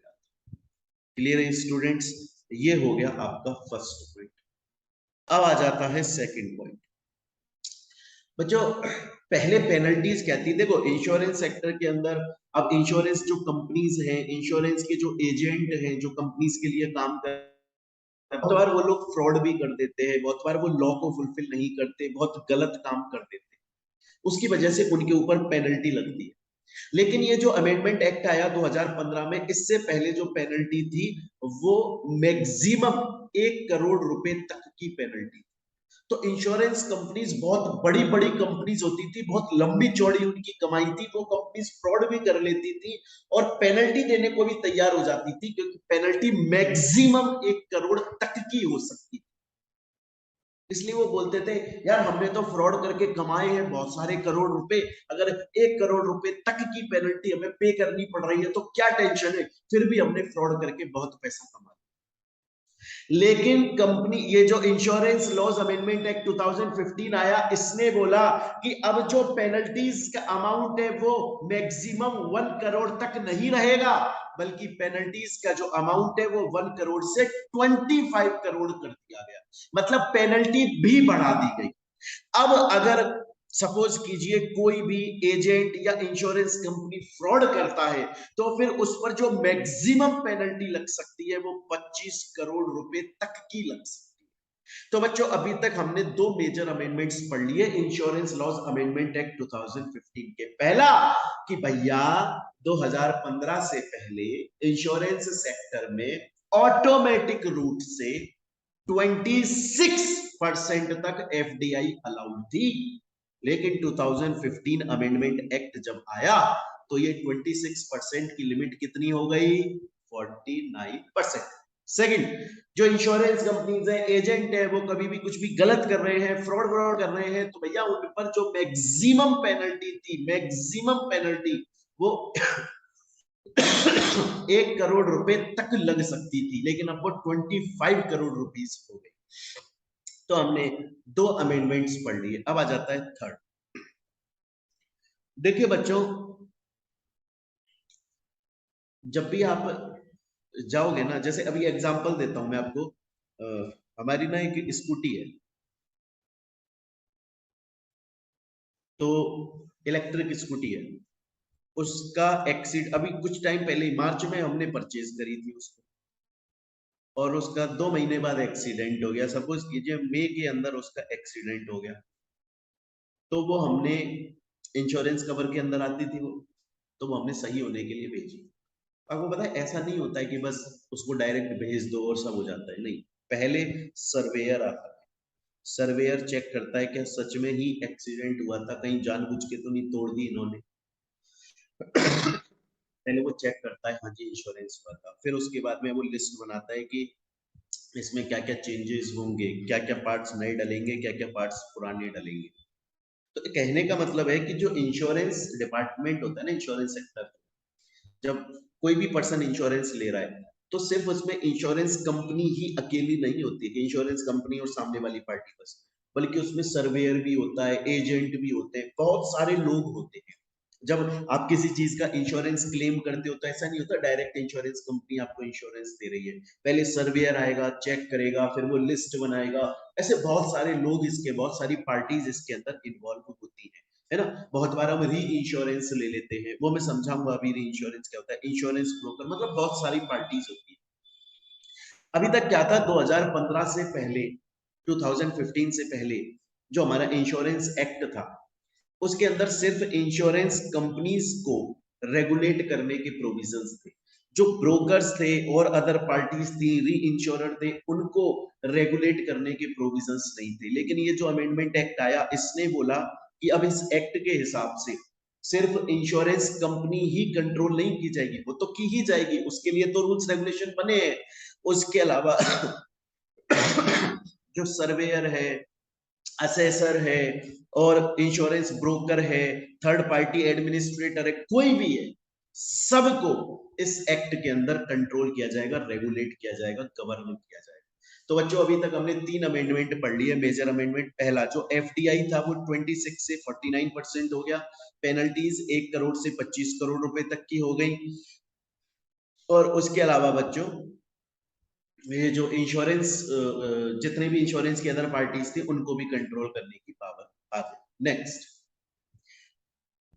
डिफाइन किया गया हेल्थ इंश्योरेंस बिजनेस। बच्चों इसमें हेल्थ इंश्योरेंस बिजनेस को अच्छे से ध्यान रखिएगा। क्या होता है, बहुत सारी कंपनीज, फैक्ट्रीज, इनके अंदर बहुत सारे लोग काम करते हैं। जैसे बड़ी बड़ी फैक्ट्रियां होती है ना, अमूल की फैक्ट्री, टाटा की फैक्ट्री, रिलायंस की फैक्ट्री, ऐसे करते हैं।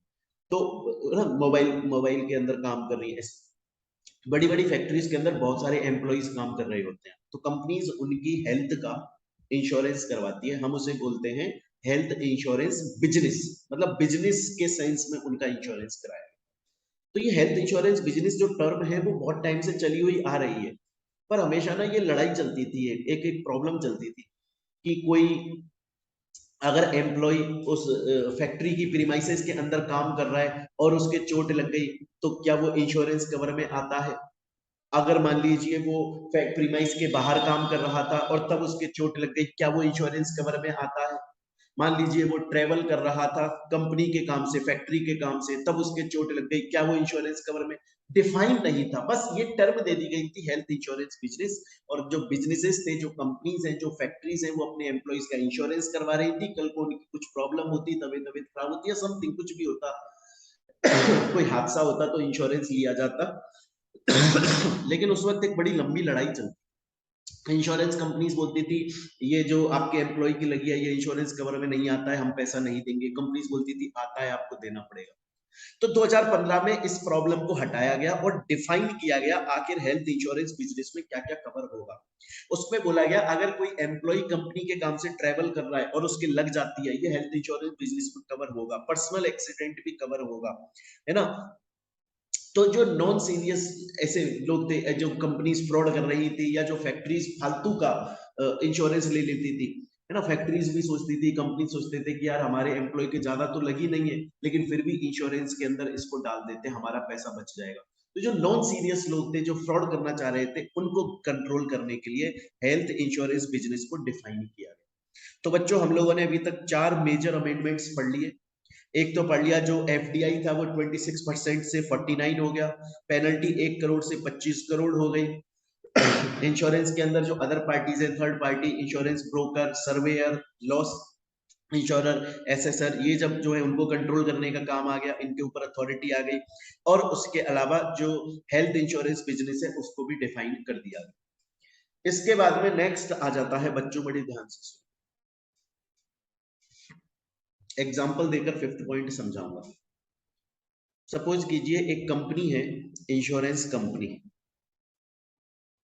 और सपोज कीजिए एक पर्सन है अक्षय कुमार, इन्होंने अपना इंश्योरेंस करवाया। अब अक्षय कुमार तो भाई बड़े आदमी है बहुत, उनका इंश्योरेंस तो बहुत ज्यादा अमाउंट का होगा, क्योंकि उनके ऊपर तो कितने सारे लोग डिपेंडेंट है ना, कमाई कितनी करते हैं वो। सपोज करो उन्होंने 500 करोड़ का अपना इंश्योरेंस कवर लिया कि कल को उनको कुछ हो जाए तो 500 करोड़ रुपए उनके घर वालों को, उनके बच्चों को, माता पिता, पत्नी, इनको मिल जाए।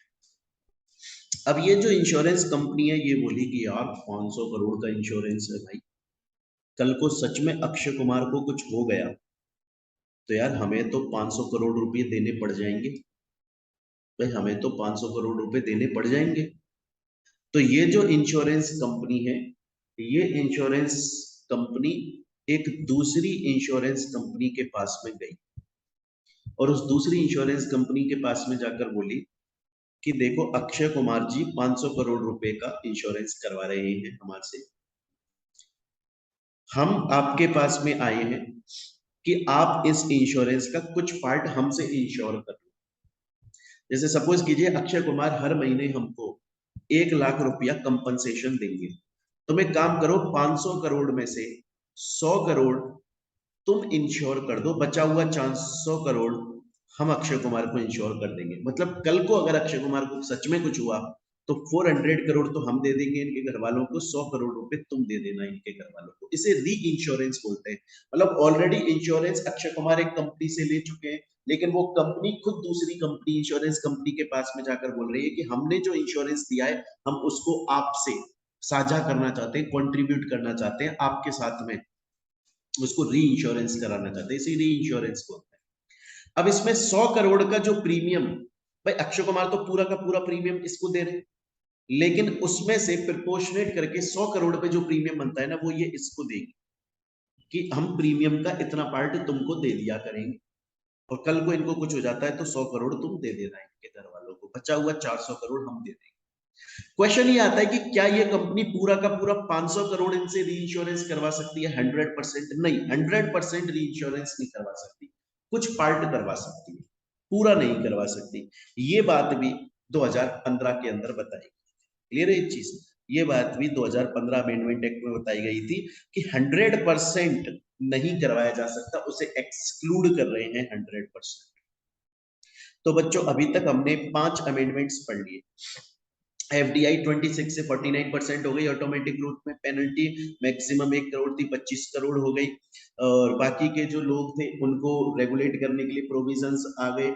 उसके अलावा हेल्थ इंश्योरेंस बिजनेस को डिफाइन कर दिया गया, और उसके अलावा री इंश्योरेंस के अंदर 100% की जो लिमिट है उसको हटा दिया गया। उसमें बोला गया री इंश्योर एक कंपनी दूसरे से री इंश्योरेंस करवा सकती है, बट मैक्सिमम 100% नहीं करवा सकती, उससे कम करवाना पड़ेगा। इसके बाद में नेक्स्ट जो एलआईसी थी, जीआईसी थी, आपको मैंने बताया था कि इनको नेशनलाइज कर दिया गया था, मतलब इनका सरकारीकरण कर दिया गया था, ये सरकारी कंपनीज बन गई, है ना। इनके ऊपर अभी तक रूल्स रेगुलेशन कौन बना रहा था? खुद सरकार बना रही थी, गवर्नमेंट बना रही थी। लेकिन 2015 के बाद से इनको एसआरओ डिक्लेयर कर दिया गया, सेल्फ रेगुलेटरी ऑर्गेनाइजेशन। देखिए दो टाइप की गवर्नमेंट कंपनीज होती है, एक वो गवर्नमेंट कंपनी होती है जिसके रूल्स रेगुलेशंस खुद गवर्नमेंट बनाती है, और कुछ वो गवर्नमेंट कंपनीज होती हैं जिनके रूल्स रेगुलेशंस वो खुद बनाती है, उनको सेल्फ रेगुलेटरी ऑर्गेनाइजेशन, नाम सुनिए अच्छे से, सेल्फ रेगुलेटरी ऑर्गेनाइजेशन मतलब ऐसे ऑर्गेनाइजेशन जो खुद को रेगुलेट करते हैं, उन्हें सेल्फ रेगुलेटरी ऑर्गेनाइजेशन बोला जाता है। तो कुछ तो ऐसी पॉलिसीज होती हैं जिनको गवर्नमेंट रेगुलेट करती है, और कुछ ऐसी पॉलिसीज मतलब कुछ ऐसे ऑर्गेनाइजेशन होते हैं जिनके लिए रूल्स रेगुलेशन गवर्नमेंट बनाता है, और कुछ ऐसे रूल्स रेगुलेशंस होते हैं जिनको रेगुलेट करने के लिए उन्हें एसआरओ डिक्लेयर कर देते हैं, वो खुद के रूल्स रेगुलेशंस बनाते हैं, सेल्फ रेगुलेटरी ऑर्गेनाइजेशन। इसके बाद में नेक्स्ट आता है लास्ट एक और अमेंडमेंट कि जो IRDAI है ना, इंश्योरेंस का ये जो डिपार्टमेंट है, authority of India, insurance regulatory authority development of India है ना, ये जो IRDAI है, इसके अगेंस्ट में अपील कहां पर लग जाएगी? सेट के पास में अपील लग जाएगी भाई। जैसे कंपनी लॉ में भी हमने पढ़ा था कि अगर कंपनी ने कोई ऑर्डर पास किया, उसके अगेंस्ट में आपको जाना है एनसीएलटी के पास में चले जाओ। सेबी के अंदर भी पढ़ा था कि सेबी के ऑर्डर से एग्रीव्ड हो तो सिक्योरिटीज अपीलेट ट्राइब्यूनल के पास चली जाओ। उसी तरह से इरडा के अगेंस्ट में अगर आप हो तो फिर उस इसके ऑर्डर से अगर आप अपील लगाना चाहते हो तो सेट के पास में अपील लगा सकते हो। तो मेरे ख्याल से यहां तक आपको समझ में आया बच्चों। यहां तक हमने जो 2015 जो अमेंडमेंट एक्ट है उसमें जो अमेंडमेंट्स आए थे वो हमने पढ़ लिए हैं। अब चलते हैं स्टूडेंट्स हम आगे। अब आ जाता है हमारा next topic, principles of insurance law. Students अब हमारा नेक्स्ट टॉपिक है प्रिंसिपल्स ऑफ इंश्योरेंस लॉ। बहुत ही इंपॉर्टेंट टॉपिक है, इसमें से 2 बार एग्जाम में क्वेश्चन आ चुका है। अभी हम लोग ये समझेंगे कि जब इंश्योरेंस हो रहा हो, जब कोई भी पर्सन अपना खुद का लाइफ का या अपने प्रोडक्ट्स का इंश्योरेंस करवा रहा है, मतलब इंश्योरेंस के कॉन्ट्रैक्ट में उतर रहा है, तो उस पर्सन को एंड इंश्योरेंस करने वाली कंपनी को, दोनों को कौन कौन से प्रिंसिपल्स ध्यान में रखने होते हैं। जब भी इंश्योरेंस हो रहा हो तो कुछ प्रिंसिपल्स हैं जो अभी हम पढ़ेंगे, करीबन 8-9 प्रिंसिपल हैं, वो ध्यान में रखने होते हैं। वो सभी प्रिंसिपल्स फॉलो होने चाहिए जिस वक्त इंश्योरेंस हो रहा हो। बड़े ध्यान से देखिएगा बच्चों, एक एक बड़े ध्यान से देखिए। शुरू के 2 प्रिंसिपल्स बच्चों मैं आप लोगों को कहानी के थ्रू समझाना चाहूंगा, ध्यान से देखिए। ये कहानी है स्टूडेंट्स चाचा चौधरी एंड शक्तिमान के बीच की। चाचा चौधरी ने एक बार शक्तिमान से पूछा कि यार भैया शक्तिमान ये बताओ, जब इंश्योरेंस का कॉन्ट्रैक्ट हो रहा होता है, मतलब कोई पर्सन इंश्योरेंस एक्चुअली में ले रहा होता है, तो उसे किन किन बातों का ध्यान रखना होता है? शक्तिमान बोला बहुत सारी बातों का ध्यान रखना पड़ता है, क्योंकि प्रिंसिपल्स जो हैं इंश्योरेंस के वो काफी सारे हैं, बट अभी हम 2 की बात करेंगे। पहला, गुड फेथ। गुड फेथ का मतलब है जो कंपनी इंश्योरेंस कर रही है वो सभी टर्म्स कंडीशंस पहले से बता दे, कुछ भी बात छुपाई नहीं। वो पहले से बता दे कि आपका जो इंश्योरेंस है वो इतने रुपए तक का होगा, आपसे हम हर महीने इतना प्रीमियम का पैसा लेंगे, आपको नुकसान हो गया या आपकी मैच्योर हो गई पॉलिसी तो हम आपको इतना पैसा इन इन शर्तों पर देंगे। अगर आपने पहले ही अपनी इंश्योरेंस की पॉलिसी तोड़वानी चाहिए तो ये पेन, मतलब कंपनी, इंश्योरेंस करने वाली कंपनी गुड फेथ में, अच्छे इंटेंशन में, बिना किसी धोखाधड़ी के इंटेंशन से सब कुछ चीजें पहले से बता दे उस पर्सन को जो इंश्योरेंस करवाना चाहता है, ताकि वो पर्सन डिसाइड कर ले कि यार मुझे कराना है इंश्योरेंस की नहीं कराना है, क्योंकि ये सभी नियम चढ़ते हैं। कंपनी ये भी बता दे कि भैया इंश्योरेंस कराने में आपका इतना खर्चा आएगा, ये डॉक्यूमेंट बनेंगे, टोटल इतना पैसा लग जाएगा, इनके अलावा और कोई हिडन चार्जेस नहीं है, 1 रुपया एक्स्ट्रा नहीं लेंगे हम आपसे। जो इंश्योरेंस कंपनी है, जो इंश्योरेंस कर रही है, जिसको हम इंश्योरर बोलते हैं, वो अपनी तरफ से गुड फेथ में अच्छे इंटेंशन के साथ बिना किसी धोखाधड़ी के इंटेंशन से इंश्योरेंस की सभी बातें एकदम क्लियर कट पहले ही बता दे इंश्योरेंस। और सेम उसी तरह से जो पर्सन इंश्योरेंस करवा रहा है वो भी सब कुछ पहले से ही बता दे, कोई भी बात छुपाई नहीं जाए, कोई भी बात दबाई नहीं जाए, सप्रेस नहीं करी जाए, झूठ नहीं बोला जाए, गुड फेथ में अच्छे इंटेंशन के साथ, बिना चीटिंग के इंटेंशन से, बिना धोखाधड़ी के इंटेंशन से सब कुछ चीजें पहले से क्लियर हो जानी चाहिए, बाद में कोई झूठ नहीं निकलना चाहिए। इसे बोला जाता है गुड फेथ। देखिए, जो कॉन्ट्रैक्ट होता है इंश्योरेंस का, उसे लीगल भाषा में उबेरी में फिडेई के नाम से जानते हैं। बच्चों, ये 1 मार्क का क्वेश्चन बन सकता है एमसीक्यू में, आपको दे दिया जाए एग्जाम में, उबेरी में फिडेई का एक्चुअल मीनिंग क्या होता है, आपको लिखना है contract of utmost good faith. मतलब जब भी कॉन्ट्रैक्ट किया जा रहा है अच्छे इंटेंशन से किया जाएगा, इसलिए नहीं किया जाएगा कि मुझे सामने वाले को फंसाना है, उससे पैसे निकलवाने हैं, चीटिंग फ्रॉड करना है, नहीं। जब भी इंश्योरेंस हो रहा हो, इंश्योरेंस का कॉन्ट्रैक्ट हो रहा हो, तो प्रिंसिपल जो है इंश्योरेंस लॉ का, उसका ये फंडामेंटल प्रिंसिपल है कि दोनों पार्टीज, जो इंश्योरेंस करवा रही है और जो इंश्योरेंस कर रही है, वो सब कुछ बातें एक दूसरे को पहले से क्लियर कर रहे हैं, वो आपस में कोई भी फ्रॉड करना नहीं चाहते हैं। दोनों पार्टीज ने सभी मटेरियल फैक्ट्स, सच्चाई पहले से एक दूसरे को बता दी।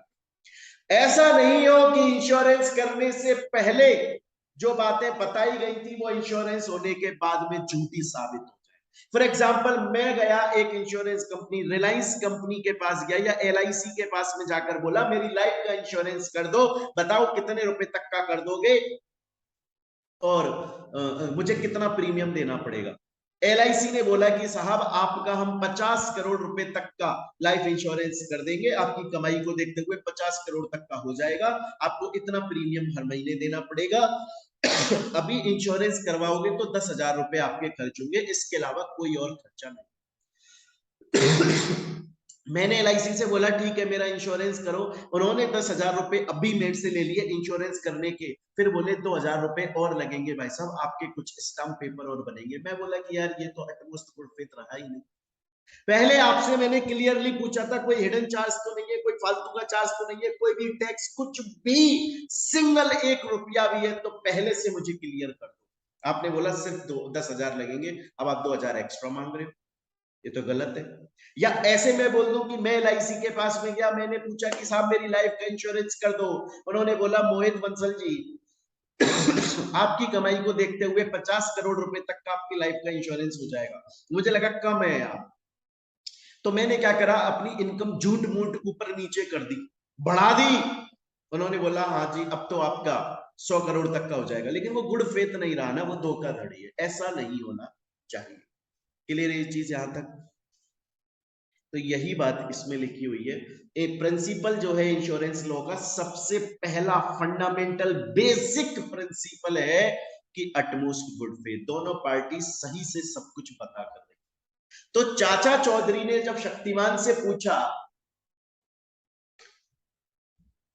कि शक्तिमान भैया ये इंश्योरेंस के प्रिंसिपल्स बता दो, तो शक्तिमान ने पहला तो बता दिया गुड फेथ, और फिर दूसरा बताने लगा इंश्योरेबल इंटरेस्ट। इंश्योरेबल इंटरेस्ट का मतलब क्या होता है? इंश्योरेंस सिर्फ और सिर्फ मॉनेटरी कंपनसेशन के लिए करवाया जाता है। इंश्योरेंस सिर्फ और सिर्फ मॉनेटरी कंपनसेशन, पैसा, धन दौलत, रोकड़े के लिए करवाया जाता है। एग्जाम्पल के तौर पर आज सपोज कीजिएगा कि राजू श्रीवास्तव, आपने सुना होगा इनका नाम, ये बहुत बड़े कॉमेडियन थे, अब नहीं रहे। सपोज कीजिए राजू श्रीवास्तव जी ने अपना लाइफ इंश्योरेंस करवाया हुआ था। अब इंश्योरेंस कंपनी वाले जो हैं वो इसका पैसा इनको दे। डेथ हो गई ना तो इनके घर वालों को पैसा दिया जाए, पैसा मनी दी जाए, मनी। ऐसा नहीं है कि इंश्योरेंस वाले जो है वो यहाँ पर पहुंचे और इनके घर वालों को बोलने लगे कोई बात नहीं, मेंटल उनको ट्रीटमेंट देने लगे, मानसिक सांत्वना देने लगे। घर वाले बोलेंगे यहाँ से भागो, तुम पैसा दो भाई। इंश्योरेंस इंश्योरेबल इंटरेस्ट पैसे के लिए होता है। मुझे मॉनेटरी कंपनसेशन चाहिए, मुझे मेंटल कंपनसेशन नहीं चाहिए, मुझे फिजिकल कंपनसेशन नहीं चाहिए। इंश्योरेंस में मुझे पैसा चाहिए, पैसा चाहिए, पैसा चाहिए। इवन एक पर्सन अगर किसी दूसरे का इंश्योरेंस करवा रहा है, आज मैं खुद का इंश्योरेंस करवा रहा हूं, ठीक है, अगर मैं किसी और का इंश्योरेंस करवा रहा हूं तो मैं उसी का ही इंश्योरेंस करवा सकता हूं जो मेरे इंश्योरेबल इंटरेस्ट में, जिसकी वजह से मेरी कमाई हो सकती है या हो रही है या हो सकती है, और उसके नहीं रहने से मुझे मॉनेटरी लॉस हो रहा है। एग्जाम्पल के तौर पे मैं अपने पापा, अपने मम्मी, अपने भाई, अपने बहन, अपनी वाइफ, अपने घर में फैमिली मेंबर्स का इंश्योरेंस करवा सकता हूं, पड़ोसी का नहीं करवा सकता। मेरा भाई मुझको कमा के देगा, अगर वो नहीं रहा तो मुझे मॉनेटरी लॉस हो रहा है, पैसे का लॉस हो रहा है। अगर मेरा पड़ोसी नहीं रहा तो मेरा थोड़ी ना मॉनेटरी लॉस हो रहा है, वो उसके घर वालों का हो रहा है। तो एक पर्सन अपना इंश्योरेंस करवा सकता है, अपने प्रोडक्ट्स का, सामान का इंश्योरेंस करवा सकता है जिसके ना रहने की वजह से उसको मॉनेटरी लॉस हो रहा है। इंश्योरेंस हमेशा पैसे के लिए करवाया जाता है। आप उसी व्यक्ति, उसी इंसान का या उसी प्रोडक्ट का इंश्योरेंस करवा सकते हो जिसके ना रहने से आपको नुकसान होगा, आपको पैसे का नुकसान होगा, उसका इंश्योरेंस करवा सकते हो। इंश्योरेंस सिर्फ और सिर्फ इंश्योरेबल इंटरेस्ट के लिए करवाया जाता है। देखिए ये लिखा हुआ है यहां पर कि जब भी आप इंश्योरेंस करवाओगे इंश्योरेबल इंटरेस्ट एग्जिस्ट होना जरूरी होता है। जो बंदा इंश्योरेंस पॉलिसी ले रहा है उसका, जिसकी लाइफ का वो इंश्योरेंस करवा रहा है, खुद का या अपने घर वालों का, उससे इंटरेस्ट होना चाहिए, या जिस प्रॉपर्टी का वो इंश्योरेंस करवा रहा है उससे उसका इंटरेस्ट होना चाहिए। मतलब अगर वो बंदे की लाइफ नहीं रही या वो प्रॉपर्टी नहीं रही, वो गुड्स नहीं रहे, तो इसका मतलब है कि उसका लॉस होगा। अगर ऐसा नहीं है, अगर आप अपने पड़ोसी का इंश्योरेंस करवा रहे, ऐसे तो आज मैं अमिताभ बच्चन जी का इंश्योरेंस करवा दूं। अमिताभ बच्चन साहब तो बहुत बड़े इंसान है, उनका तो कोई 100 करोड़ से ऊपर का इंश्योरेंस होना चाहिए, शायद 200, 300, 400, 500 करोड़ का इंश्योरेंस होना चाहिए।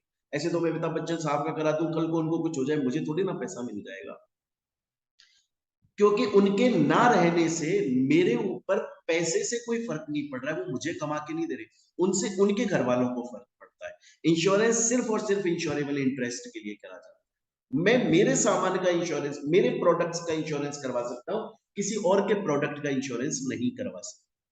देखिए लिखा हुआ है, आप उस चीज का इंश्योरेंस करवा सकते हो जिसके डैमेज हो जाने की वजह से, चाहे से वो किसी की लाइफ है, चाहे से कोई प्रॉपर्टी है, डैमेज हो जाने की वजह से आप पिक्यूनरी लॉस, आप पैसे का लॉस सफर करोगे, मतलब आपका उससे इंश्योरेबल इंटरेस्ट है, आप उसका इंश्योरेंस करवा सकते हो।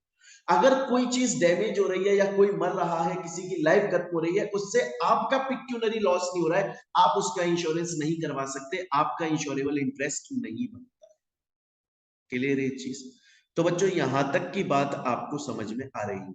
एक इंपॉर्टेंट बात जो आपको, बाकी सब पॉइंट्स यहां तक सेम है, इंपॉर्टेंट पॉइंट आपको याद रखना है, इस पे 1 मार्क क्वेश्चन बन सकता है। जब हम लाइफ का या पर्सनल एक्सीडेंट का इंश्योरेंस करवाते हैं तो उस केस में इंश्योरेबल इंटरेस्ट उस वक्त प्रेजेंट होना जरूरी है जिस वक्त हम इंश्योरेंस की पॉलिसी लेते हैं। लेकिन अगर हम फायर का या मोटर एक्सीडेंट इंश्योरेंस करवाते हैं तो इंश्योरेबल इंटरेस्ट दोनों टाइम प्रेजेंट होना चाहिए, जिस वक्त हम इंश्योरेंस की पॉलिसी ले रहे हैं और जिस वक्त वो एक्सीडेंट हुआ। याद रखिएगा, लाइफ का या पर्सनल इंश्योरेंस, जैसे फॉर एग्जांपल सपोज कीजिए मेरा भाई है और अभी हम साथ में रहते हैं, तो मैंने उनकी लाइफ का इंश्योरेंस करवा दिया, तो इस वक्त मेरे और उनके बीच में इंश्योरेबल इंटरेस्ट है जिस वक्त मैं इंश्योरेंस की पॉलिसी ले रहा हूँ। और मैंने वो पॉलिसी 10 साल 20 साल के लिए ली, अब उनकी शादी हो गई, वो दूसरे घर में रहने लग गए, तो अब वो अपनी कमाई का पैसा अपने यहाँ पर खर्च कर रहे हैं। अब इंश्योरेबल इंटरेस्ट नहीं हमारे और उसके बीच में, मेरे और मेरे भाई के बीच में कोई प्रॉब्लम नहीं है। जब आप लाइफ का या पर्सनल एक्सीडेंट का इंश्योरेंस करवा रहे हैं तो इंश्योरेबल इंटरेस्ट उस वक्त प्रेजेंट होना चाहिए जिस वक्त आप इंश्योरेंस की पॉलिसी ले रहे हैं, ना कि जिस वक्त आप उसे इंप्लीमेंट कर रहे हैं, जिस वक्त उसकी डेथ वेथ हो गई। लेकिन जो मोटर का या फायर का इंश्योरेंस है उसमें इंश्योरेबल इंटरेस्ट दोनों टाइम प्रेजेंट होना जरूरी है, जिस टाइम आप इंश्योरेंस की पॉलिसी ले रहे हो एंड जिस टाइम पर एक्चुअली में एक्सीडेंट हुआ है। क्लियर है ये चीज? लेकिन मरीन इंश्योरेंस के केस में, मरीन इंश्योरेंस के केस में ये टोटली डिफरेंट होता है। उसमें इंश्योरेबल इंटरेस्ट किसी भी वक्त प्रेजेंट होने की जरूरत नहीं होती है, चाहे से आप पॉलिसी ले रहे, मतलब किसी भी वक्त नहीं, सॉरी, उस वक्त जरूरी होती है जब एक्सीडेंट हुआ है, लेकिन जब पॉलिसी ले रहे हो उस वक्त इंश्योरेबल इंटरेस्ट नहीं है तो कोई प्रॉब्लम नहीं, याद रखिएगा। तो बच्चों ये 3 पॉइंट आपको याद रखने, इन पे 1 मार्क का क्वेश्चन बन सकता है। और देखिए क्वेश्चन जून 2017 में आया भी है, 4 मार्क का क्वेश्चन आया हुआ है जून 2017 में, और डायरेक्टली पूछा गया था इंश्योरेबल इंटरेस्ट जो है उसका मीनिंग क्या होता है, तो आपको ये सब पॉइंट्स लिख के आए। तो स्टूडेंट्स अभी तक हमने इस कहानी से इंश्योरेंस के 2 प्रिंसिपल्स पढ़ लिए, एक तो गुड फेथ और दूसरा पढ़ लिया इंश्योरेबल इंटरेस्ट। अब हम आ जाते हैं अपने 3rd नंबर के प्रिंसिपल पे, इसको भी मैं कहानी से समझा देता हूं। देखिए आपको दिखाई दे रहा है लाइफ इंश्योरेंस कॉर्पोरेशन, ये इंश्योरेंस कंपनी है, और यहां पर आपको दिखाई दे रहे हैं चंपक लाल गड़ा, जेठालाल के पिताजी चंपक चाचा। इन्होंने बोला कि मैं अपनी लाइफ का इंश्योरेंस करवाऊंगा, एलआईसी के पास चले गए।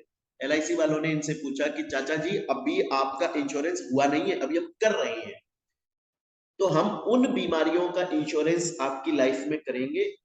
अब आप जो हमसे इंश्योरेंस ले रहे हो उसके बाद में जो आपकी डिजीज होंगी, बीमारियां होंगी, हम उनके लिए इंश्योरेंस दे देंगे। अगर अभी से पहले ऑलरेडी आपकी कोई बीमारी है तो हमें बता दो, हम उसका इंश्योरेंस आपको नहीं देंगे।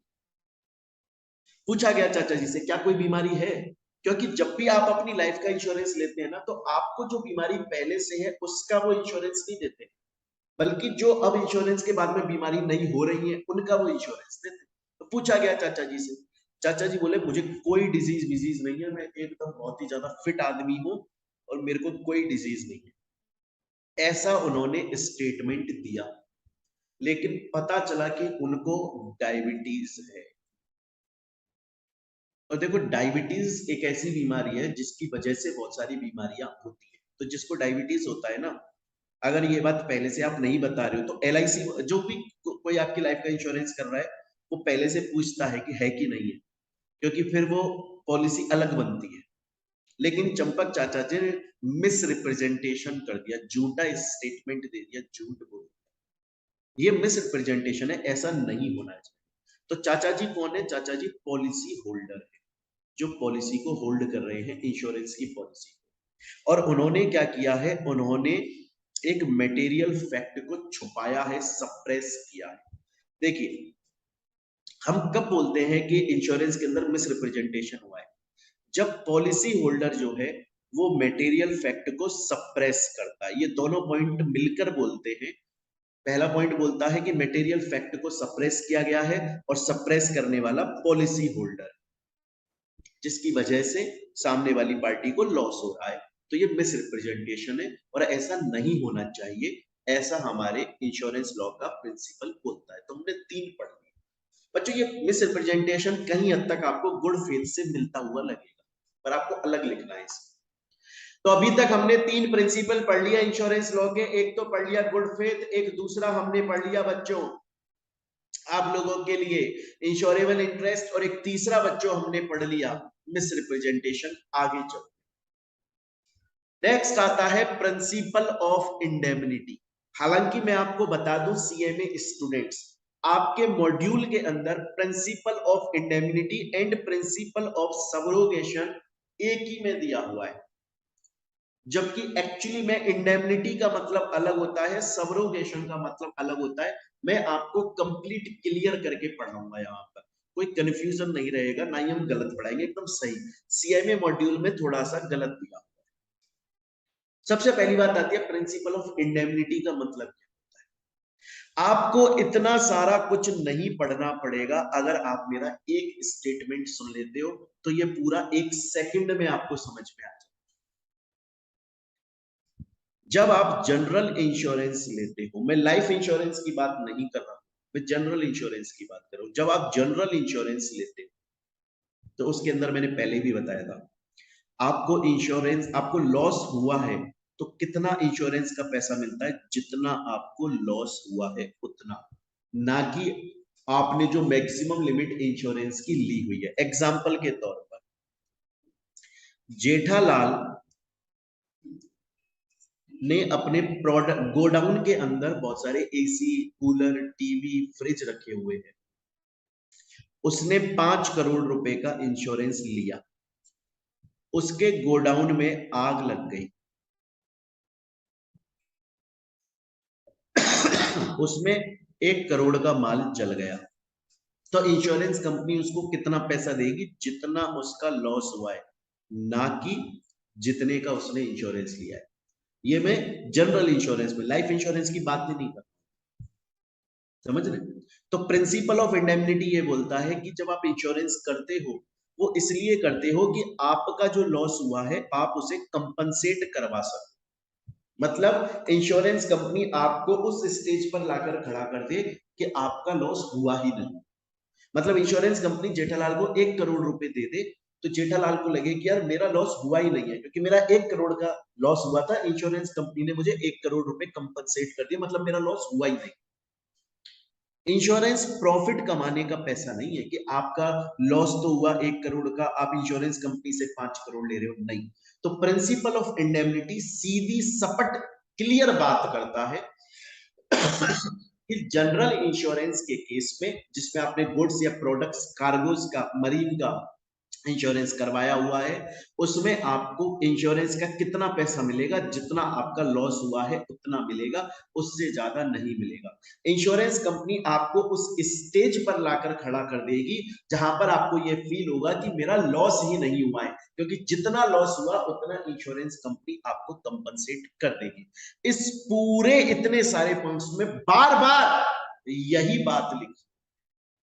तो अभी तक हमने 4 पॉइंट पढ़ लिए, 4 प्रिंसिपल्स पढ़ लिए बच्चे इंश्योरेंस से रिलेटेड। स्टूडेंट्स, एक तो हम लोगों ने पढ़ लिया एक तो हम लोगों ने पढ़ लिया गुड फेथ, एक हमने पढ़ लिया इंश्योरेबल इंटरेस्ट, एक हमने पढ़ लिया मिस रिप्रेजेंटेशन, एंड स्टूडेंट एक हमने पढ़ लिया प्रिंसिपल ऑफ इंडेमनिटी। अब चलते हैं आगे। नेक्स्ट आता है प्रिंसिपल ऑफ सबरोगेशन। अब प्रिंसिपल ऑफ सबरोगेशन, इसका मतलब क्या होता है, बड़े ध्यान से समझिए। सपोज कीजिए जॉन अब्राहम के पास में एक बाइक है, वो बाइक चोरी हो गई, उस पर इंश्योरेंस लिया हुआ था उसने, तो उसको इंश्योरेंस का पैसा मिल गया।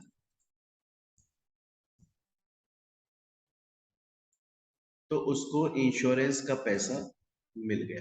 आ रही है मेरी बात यहां तक समझ में? तो इंश्योरेंस, उसकी बाइक चोरी हो गई जॉन अब्राहम की, उस पर इंश्योरेंस था, इंश्योरेंस कंपनी ने उसको पेमेंट दे दिया जॉन अब्राहम।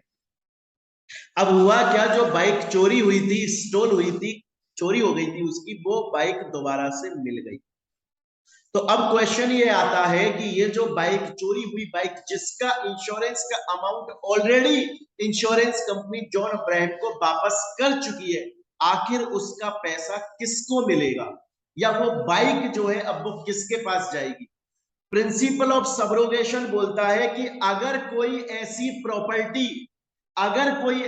प्रॉपर्टी जो डैमेज हो गई थी या फिर चोरी हो गई थी और उसका पैसा इंश्योरेंस कंपनी इंश्योर्ड को ऑलरेडी दे चुकी है, लेकिन अब वो प्रॉपर्टी या वो बाइक या समथिंग वो वापस आ जाता है, तो वो इंश्योरेंस कंपनी का होगा, ना कि उस पर्सन का होगा। अब ये जो बाइक दोबारा से मिली है, ये बाइक जॉन अब्राहम के पास में नहीं जाएगी, इंश्योर्ड पर्सन के पास में नहीं जाएगी, बल्कि ये इंश्योरर के पास में, इंश्योरेंस कंपनी के पास में जाएगी।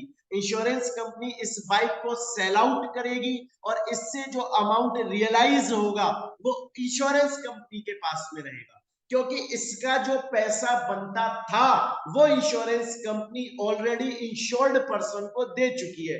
अब इस प्रॉपर्टी से, इस बाइक से उस इंश्योर्ड पर्सन का अधिकार, राइट खत्म हो चुका है। अब अगर कल को ये प्रॉपर्टी दोबारा से फाउंड हो जाती है, मिल जाती है, तो इंश्योरेंस कंपनी इस प्रॉपर्टी को बेचेगी और अपना पैसा रियलाइज कर लेगी। ये प्रिंसिपल ऑफ सब्रोगेशन। देखिए लिखा भी है कि अगर कोई बाइक या प्रॉपर्टी डैमेज हो जाती है या चोरी हो जाती है और इंश्योरर कंपनसेशन पे कर देता है और वो प्रॉपर्टी दोबारा से मिल जाती है, तो वो जो प्रॉपर्टी है वो इंश्योरर की होगी ना कि इंश्योर्ड पर्सन। तो बच्चे अभी तक हम लोगों ने 5 पॉइंट पढ़ लिए प्रिंसिपल ऑफ इंश्योरेंस। एक तो हमने पढ़ लिया गुड फेथ, एक हमने पढ़ लिया इंश्योरेबल इंटरेस्ट, एक हमने पढ़ लिया मिस रिप्रेजेंटेशन, एक हमने पढ़ लिया प्रिंसिपल ऑफ इंडेमनिटी और एक हमने पढ़ लिया प्रिंसिपल ऑफ सब्रोगेशन। अब चलते हैं स्टूडेंट्स आगे और नेक्स्ट हमारा प्रिंसिपल आ जाता है प्रिंसिपल ऑफ कंट्रीब्यूशन। क्वेश्चन आता है प्रिंसिपल ऑफ कंट्रीब्यूशन क्या है, बड़े ध्यान से सुनिएगा, एग्जांपल से समझाऊंगा। ये आपको यहां पर दिखाई दे रही है, ये है देवसेना। कौन है? बाहुबली मूवी देखी है आप लोगों ने? बाहुबली मूवी के अंदर देवसेना थी, तो ये है देवसेना। और पीछे जो आपको दिखाई दे रहा है ये इनकी प्रॉपर्टी है। देवसेना ने अपनी प्रॉपर्टी का इंश्योरेंस करवाया। किससे करवाया? एक तो जनरल इंश्योरेंस कंपनी से करवाया, इस आईसीआई से करवाया, और रिलायंस कंपनी, इन दोनों से करवाया। 20 लाख का इंश्योरेंस तो इससे करवाया गया आईसीआई से, और 20 लाख का इंश्योरेंस रिलायंस से करवाया गया। तो टोटल 40 लाख रुपए का इंश्योरेंस करवा लिया देवसेना ने अपनी प्रॉपर्टी का। अब हुआ क्या कि देवसेना की प्रॉपर्टी बाय फायर डैमेज हो गई। और कितना डैमेज हुआ? 20 लाख का डैमेज हुआ। तो रिलायंस कंपनी ने 20 लाख रुपए, तो देवसेना ने रिलायंस कंपनी के पास में गई, बोली कि मैंने अपनी प्रॉपर्टी की आपसे इंश्योरेंस करवाई हुई थी 20 लाख रुपए की, मेरी प्रॉपर्टी जल गई है और उसका 20 लाख रुपए का नुकसान हो गया है, तो आप उसकी भरपाई कर दो। तो रिलायंस कंपनी ने देवसेना को 20 लाख रुपए पे कर दिए। लेकिन रिलायंस को ध्यान आया कि इस प्रॉपर्टी का इंश्योरेंस सिर्फ मैंने अकेले ने नहीं किया था, बल्कि आईसीआईसीआई ने भी किया था। तो रिलायंस पहुंच गई इसके पास, बोली मैंने 20 लाख रुपए कंपनसेशन के तौर पर देवसेना की प्रॉपर्टी के लिए दिए हैं, लेकिन हम दोनों को इसे कंट्रीब्यूट करना पड़ेगा, तो 10 लाख रुपए तुम मुझे दे दो। तो जो टोटल 20 लाख रुपए इंश्योरेंस के यहां गए हैं, उसमें से 10 लैक्स का मैंने पेमेंट कर दिया एंड रिमेनिंग 10 लैक्स का पेमेंट आपने कर दिया। Getting my point students? It means कि अगर दो इंश्योरर हैं या दो से ज्यादा इंश्योरर हैं और एक इंश्योरेंस कंपनी पेमेंट कर रही है, तो वो दूसरी वाली इंश्योरेंस कंपनी से कंट्रीब्यूशन लेती। तो बच्चों अभी तक हमने प्रिंसिपल ऑफ इंश्योरेंस के अंदर 6 पॉइंट पढ़ लिए। आगे चलते हैं। नेक्स्ट आता है principle of proximate cause. Most important principle है, क्वेश्चन ऑलरेडी आ चुका है इसके ऊपर। ये देखिए जून 2019 में इसके ऊपर क्वेश्चन आया था, वो मैं समझाऊंगा अभी आपको, बहुत ध्यान से पढ़िए। प्रिंसिपल ऑफ प्रॉक्सिमेट कॉज, इसका मतलब क्या होता है? पहले जो मैं बोलूं वो समझिए, फिर मैं एग्जांपल से भी समझाऊंगा आपको इस बार।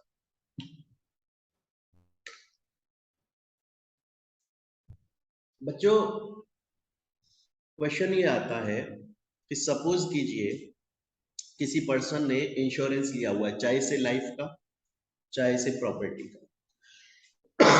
बेसिक तो प्रॉपर्टी में बात कीजिए आप इसकी, और उस प्रॉपर्टी का डैमेज हो गया या लॉस हो गया। इंश्योरेंस कंपनी बोलती है कि यार ये जो प्रॉपर्टी का डैमेज हुआ ना, ये 2 या ज्यादा कारण, रीजंस की वजह से हुआ। लेकिन वो कौन सा रीजन है जो उस लॉस के बहुत ज्यादा पास में है, हम उसको एक्चुअल रीजन मानेंगे उस लॉस का। और हम ये देखेंगे अगर वो वाला रीजन इंश्योरेंस में आता है तो आपको दे दिया जाएगा पैसा, नहीं तो नहीं दिया जाएगा। एग्जाम्पल के तौर पे मैं आपको समझाऊं, अभी बच्चों आप लोग टीवी देख रहे हो ना, तो आमिर खान का एक एड आने लगा है।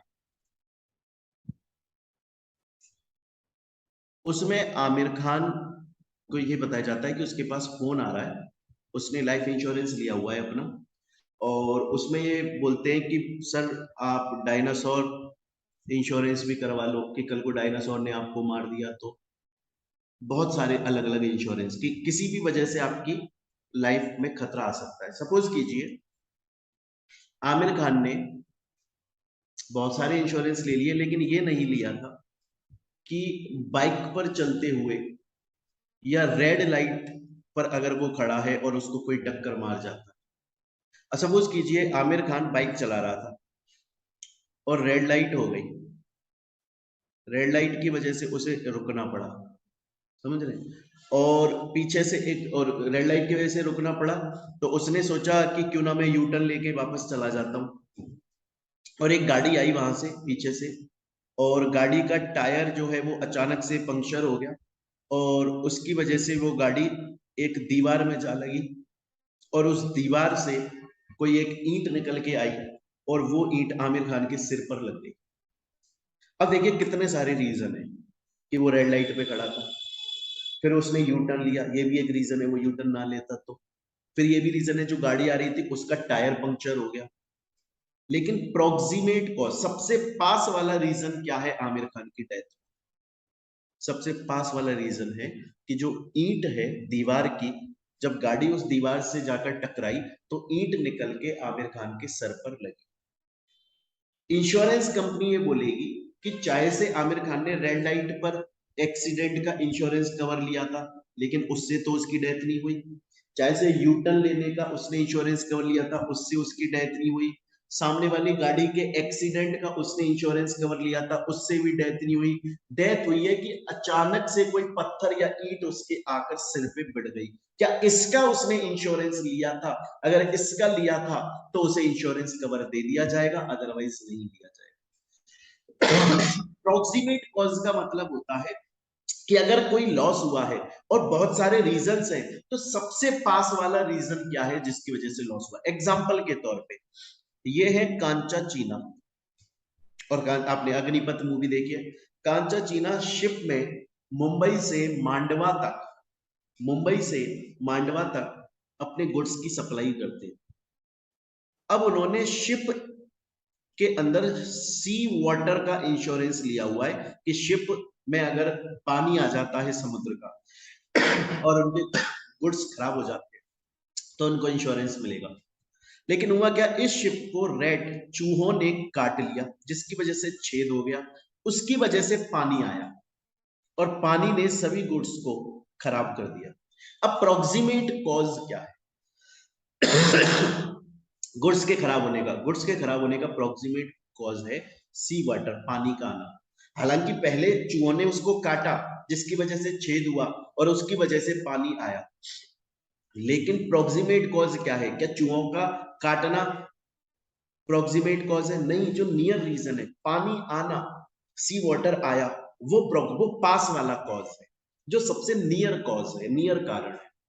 अगर कांचा चीना ने उस सी वाटर का इंश्योरेंस लिया है तो इसको कंपनसेशन मिल जाए। सपोज करो कि अगर इसने सी वाटर का इंश्योरेंस नहीं लिया, इसने लिया हुआ है चूहा काट जाएगा तो, लेकिन सी वाटर का नहीं लिया, तो इसको कंपनसेशन नहीं मिलेगा क्योंकि प्रोक्सीमेट कॉज सी वाटर है। तो बच्चों अब आपको ये बात समझ में आई होगी यहां तक, और ये सेम चीज यहां पर लिखी हुई है, एग्जैक्टली सेम चीज लिखी।